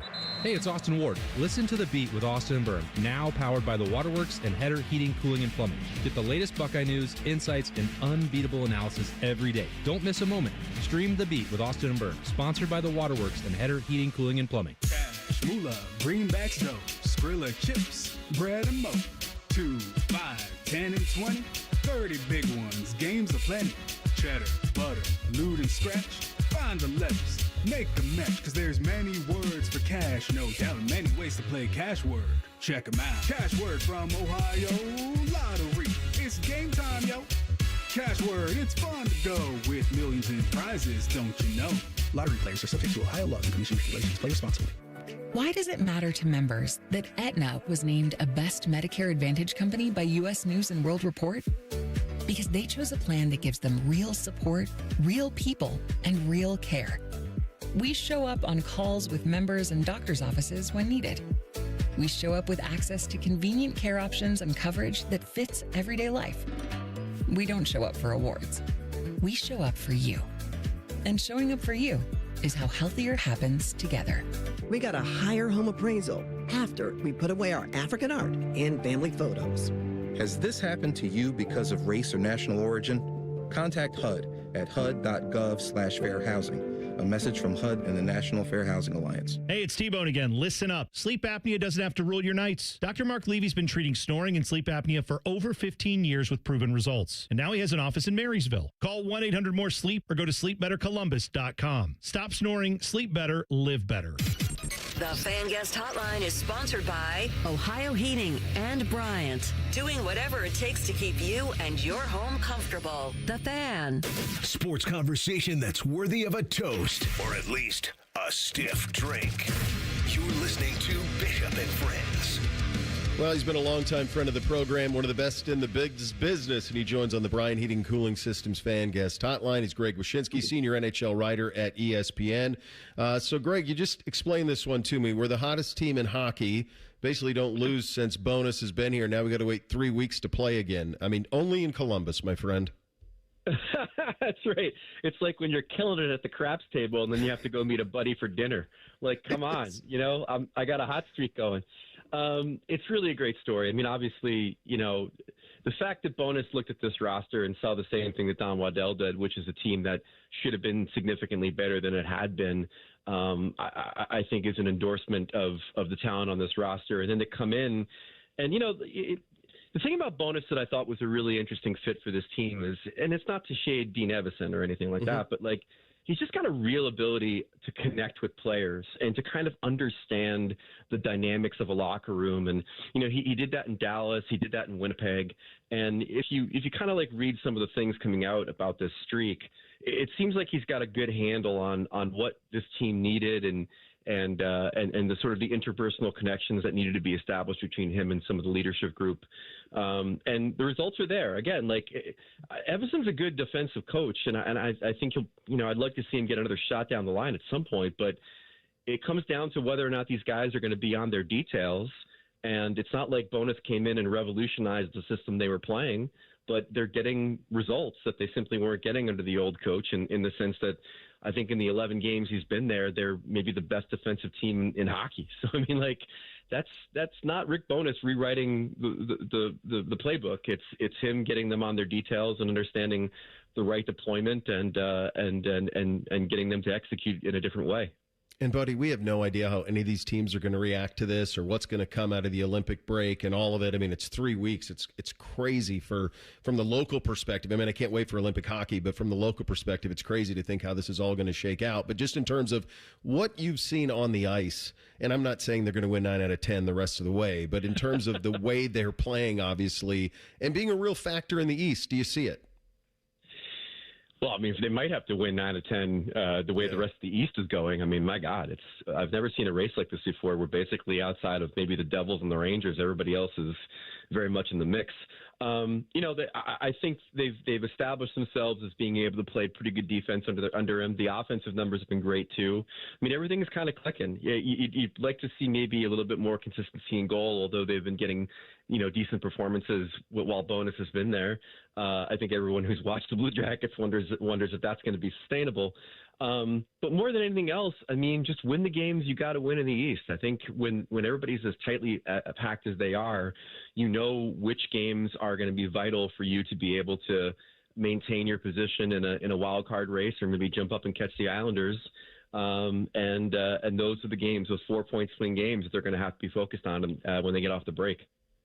Once a puck daddy, always a puck daddy. ESPN's Greg Wyshynski is our guest, courtesy of the Bryan Heating and Cooling Systems fan guest hotline. Greg, it's been remarkable to think, like this time last month, we were saying, well, it'll be an interesting offseason for the Columbus Blue Jackets. And now I say to myself, it'll be a really interesting trade deadline for the Blue Jackets. What do you think Don Waddell does as soon as the NHL unfreezes its rosters? First of all, I appreciate the shout out to my old Yahoo blog. I am the same guy, just can't make the same lewd jokes I made. Disney frowns upon that. The trade deadline is going to be interesting. I mean, it's such a unique season in the sense that we have 2 trade deadlines, basically. We just saw one pass the other day with Panarin going from the Rangers to the Kings, Columbus's old friend, to really, put an end to that drama in New York. As far as needs go, I couldn't tell you what they're looking for, but I can tell you that, as we see a few of these teams in the West fade, and obviously with the Devils and the Rangers fading, it's a kind of a robust center group that might be available at the trade deadline. Like if the Flames are going to eventually trade Nazem Kadri, I think Vincent Trocheck of the Rangers is definitely going to be available based on the trajectory of their retool or rebuild. Depending on Nashville, and they keep rallying from like 5 goals down to win games. So who even knows? You have the Ryan O'Reilly situation there. So a good collection of veteran setters might be the marquee group available at this trade deadline. But, with the cap going up and with teams no longer being pressured to make deals to better their financial situation under the cap, it's anybody's guess how active the deadline is going to be. And then you add in the fact that you have such a parity going on in both conferences this year. It's hard to really understand what these general managers actually believe their teams are, I think is part of the equation too. Greg, we use the phrase on this program with the Blue Jackets a lot, chase the 8. Because they seem like a franchise that's always chased the 8, trying to get into the playoffs. This probably isn't a trade deadline for this year question, but when you look at the Blue Jackets and this core that they have, what do they need to take that next step and be a team that can be a viable Stanley Cup contender? That's a great point. And it is annoying when you think about the history of this team, the fact that it does feel like they're always trying to sneak in the second wild card or something like that. And obviously the greatest moment in franchise history probably came when they did sneak in as a second wild card and then took out one of the best regular season teams we've ever seen. You look at the DNA of a Stanley Cup champion, right? You usually have 2 great centers, usually have a goaltender that's not going to lose you a series, and maybe that could be Greaves. But then you want to have 2 defensive pairings that you're comfortable putting out there for, 55 of 60 minutes per game. And that's kind of the DNA of a team. Now, the Jackets have some good stuff up the middle. I think defensively, Werenski, we just put out the latest NHL Awards watch yesterday, and he's right there with Makar to maybe win the Norris this year. I wouldn't be surprised if he wins the Norris because a lot of voters like to give it to somebody who's never won before. It's kind of like one of the characterizations of that award, and Werenski obviously has been waiting for his turn. So a lot of the pieces are there, and then the question is, I think, the wave of younger players, what do they actualize as, and how aggressive do the Blue Jackets want to be with some of those guys in improving their team if they believe that they can be flipped to, bring in a star player in some position. So it's an interesting path forward, but the good news is that, the way the roster is built right now, A, it could be of a playoff quality already, and B, there's a lot of attractive pieces if you wanted to improve it even more. We've certainly well aware of him around here, but it feels like, everybody now very aware of Zach Werenski. And I think about this stage with the Olympics and the way that he's playing going into it, it feels like there's a real moment to be seized here. What have you admired about his game, especially the way he's played the last couple of weeks, but really what he's been over the last few years? I just think over the last few years, it's the point production, if I'm being honest. I mean, the minutes he plays has always been pretty strong. Obviously his ability to stay in the lineup, I think, has really been a differentiator between the last couple of years and his most of his run in the NHL.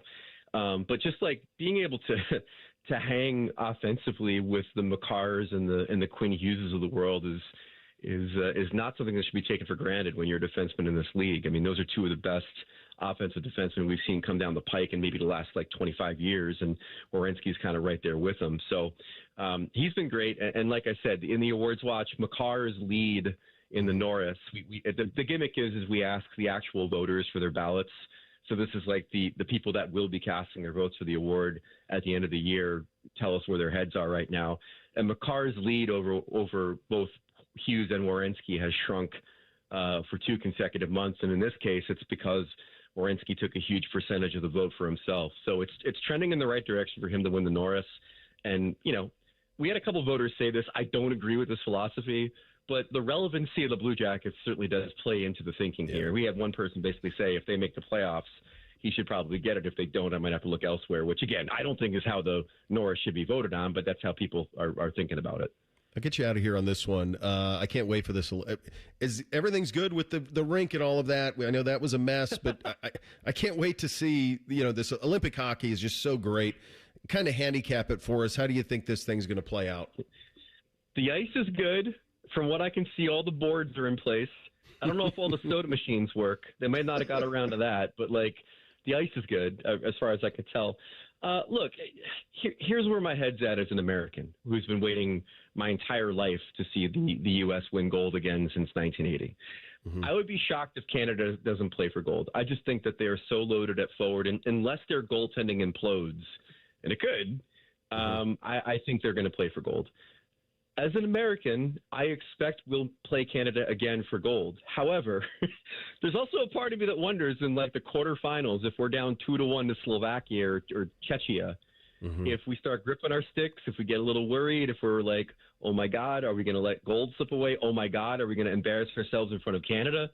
And I hope that the leadership and the fortitude of that team means they won't stumble before they get to play Canada again.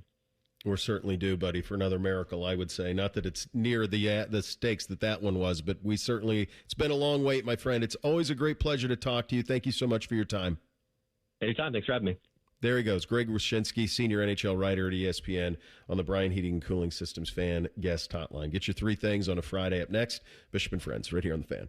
File with TurboTax on Intuit Credit Karma. They help you get your biggest refund, and then they help you do more with it. Start filing today in the Credit Karma app. This Buckeye Football Impact Report is brought to you locally by Hyde Park Prime Steakhouse on the Fan, Ohio's sports destination. Ohio State football Impact Report. Recruiting for college football, and really for all sports for that matter, but in particular football, it has changed so much with all of the changes that have gone on with the NCAA rules, the transfer portal, extra eligibility, et cetera, et cetera. But for Ryan Day, as he goes through this, not only as the head coach of the Ohio State Buckeyes, but as the father of a potential recruit, he certainly knows what signing day means. It's a great day for these guys. I mean, this is a point in their lives where it's one of those timeline moments, signing with Ohio State. And so, they're finishing high school careers, and a lot of guys are going to be here in the next month. Being a dad and going through this with my son, man, I'm just happy for these families because it's a moment to, be thankful. Be thankful for not only for the people that invested in these guys, but be thankful to be in this position, to have this opportunity to be a part of something special. This report brought to you by Safe Light Auto Glass. This is Paul Keels on the Ohio State Sports Network from Learfield. Hi, this is Paul Keels. This Buckeye season, don't let a broken windshield ruin your game plan. Safe Light Auto Glass makes it easy to get your windshield fixed with their mobile glass shops all over Central Ohio. They can come to you anywhere, giving Buckeye fans more time for game time. OH? Man, I love that. Schedule at safelight.com. Safelight Auto Glass is a proud sponsor of Ohio State Athletics. Buckeye fans, choose chill. Coors Light is cold lagered, cold filtered, and cold packaged for a smoother finish. It's got that crisp, refreshing taste that makes those moments when you choose to rise above the noise and choose chill even better. Coors Light is a proud sponsor of Ohio State Athletics, so crack one open and take a sip. Coors Light, choose chill. Celebrate responsibly. 2025 Coors Brewing Company, Golden, Colorado, beer. For over 37 years, Buckeye Nation has known Hyde Park Prime Steakhouse for serving the best steaks in the city. Our thick-cut, aged steaks are a staple in Columbus, with 3 locations in Upper Arlington, Dublin, and downtown. And just like the Buckeyes, we strive for excellence and an experience like no other. Hyde Park is proud to introduce the newly added wine room at our downtown Columbus location, where a new elegance in dining surrounds you, creating the ideal setting for any occasion or the perfect night out. Hyde Park is a proud sponsor of Ohio State Athletics. Go Bucks! Hello, I'm Ross Bjork, Senior Vice President and Eugene Smith, Wolf Foundation Endowed Athletics Director at The Ohio State University. In partnership with AEP, Donato's, Kroger, The Ohio State University, Wexner Medical Center, Huntington, and 10 TV, Ohio State Athletics strives to inspire the community to make a positive impact on children and families in our great state through the Buckeyes Care Initiative. Show and share your support in the community by using the hashtag BuckeyesCare. Hey everybody, it's Berm. Look, the big game is coming up, and that means there's parties, food, drinks, and fun, but that's a recipe for disaster if you're trying to lose weight. That's not the case with Awaken 180. Eat, drink, and enjoy the day knowing you have a strategy to keep the weight off. Awaken180weightloss.com. Career changers, including veterans and active duty service members. Your transition starts here. Go from GI to IT in a matter of months. Become a certified cyber warrior with training at My Computer Career. Cybersecurity specialists are in high demand, offering IT pros great opportunities and a rewarding lifestyle while protecting our people, liberty, and treasured institutions from cyber threats. Deploy your career in IT today at mycomputercareer.edu/CWP, an elite CompTIA certification partner. VA education benefits are available to those who qualify.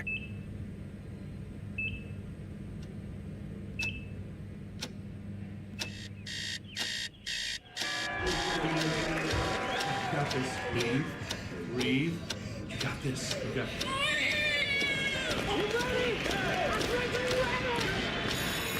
In the moments that truly matter, what do?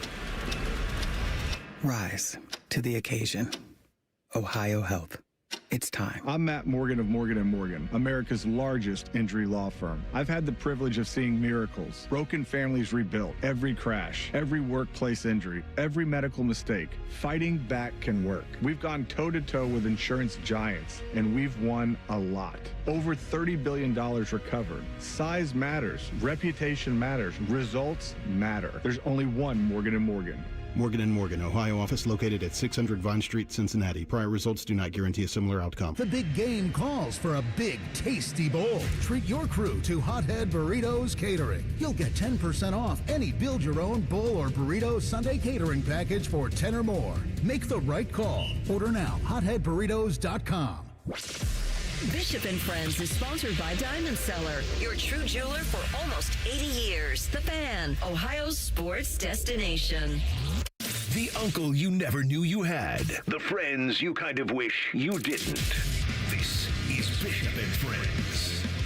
All right, Reese, what's on the poll today? Daily Fan Poll asks, who's winning Super Bowl 60? Seahawks and Patriots, your obvious options. 80% of you think Seattle's going to take down New England. Where are you guys? It's 4.5. Because of that reason right there, I'm going Patriots. Everybody seems to be picking Seattle. I see nobody on the New England side of things. All of the money has come on, like 70% of the money or 75% of the money has come in on Seattle, yet Vegas hasn't changed this line at all. Same. Isn't that weird? My bet slip would have New England plus 4.5. Yeah, I think mine would too. It's hard. When I look at the two teams, it feels like Seattle could rout them. I do think they have that in them to just rout them, but something is amiss. That line opened at 4.5. I mean, you correct me if I'm wrong. It opened at 4.5 and it stayed. That's what I've seen in the last 2 weeks. Even though 70% of the money is on Seattle. Mm-hmm.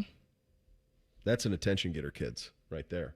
All right, time for three things on a Friday. Hit it, guys. 1, 2, 1, 2, 3 things. Sponsored by Newman Roofing. For all your roofing, gutter, or siding needs, call Newman Roofing today at 614-NEW-ROOF or visit online at newmanroofing.com. All right, number one for me. So it's, the weather is what it is, and we have so much sickness everywhere. And so I don't think we're going to do any Super Bowl, no plans for like Super Bowl parties, but we'll do one here at the house with the boys. So we'll set out, it's one of my favorite things we do. We'll set out apps for dinner. So we'll have all the apps set out. You can imagine Bootsy absolutely loves that. Beamsy's a big fan of that too. And then NBC's going to be a big fan of this. I'm going to do prop bets within the family for a pot. So I'm gonna go and get that done, and it's one of those things we do it every year. The kids absolutely just love it. So gonna have some fun with that, and I'm not exactly crazy about an 18-game schedule, but I do love the idea of the Super Bowl being the day before President's Day. I do think that that's pretty sweet, and then for the most of you could have Monday off would be nice, because it is weird to kind of have this thing on a Sunday and then everybody's got to go to work the next day. It'd be nice to have the day off the next day. So I still love it, but I think when we get to an 18 and you get it on President's Day, it's going to be pretty sweet. So I didn't watch any of the NFL honors last night, but I have seen the clips in the hours since then, and Tiffany Haddish called him Mike Vrabel. Really? When presenting Coach of the Year. It's bad.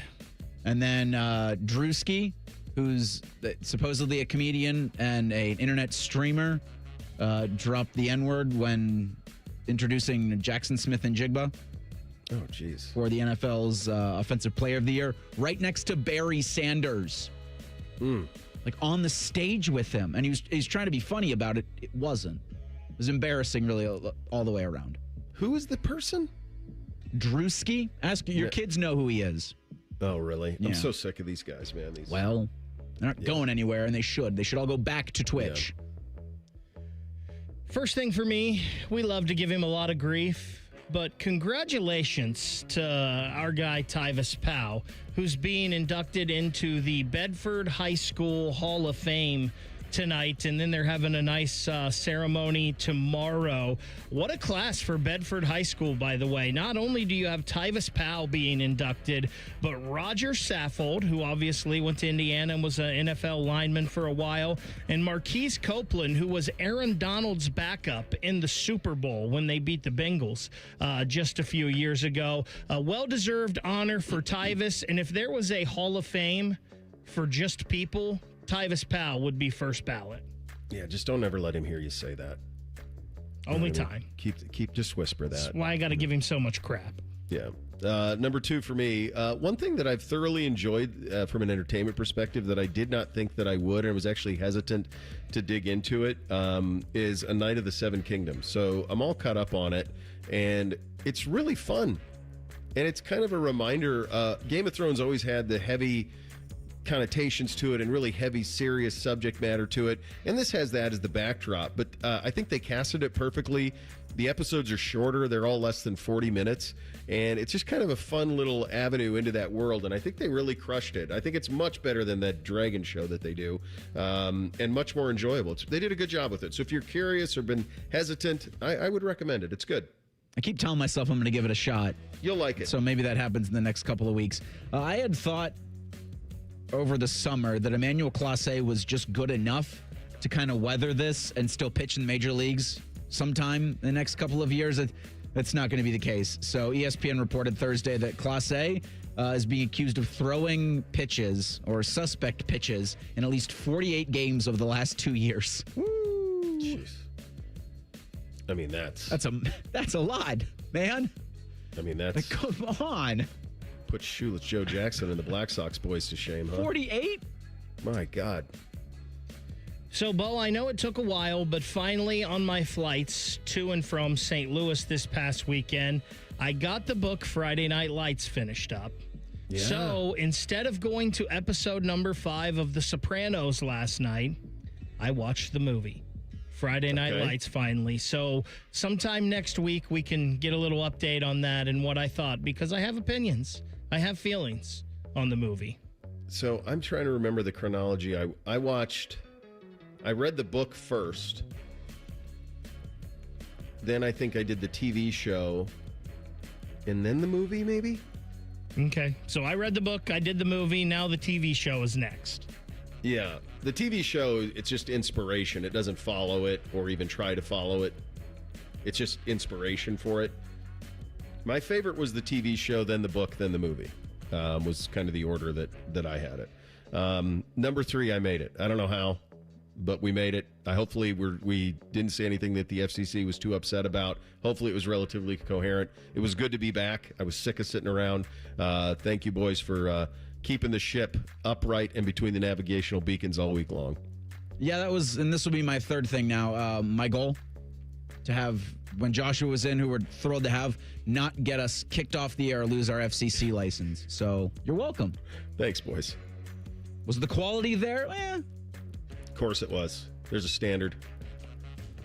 Final thing for me, enjoy your Super Bowl weekend. Rothman and Ice, they're coming up next. They'll help you get primed with that. They will also have new 10 TV chief meteorologist Chris Tomer joining them at 1:18. I'm sure they will be talking about the snow and the cold. So we can blame him? Why not? He's the new guy. He's the new Blame guy. him. There you go.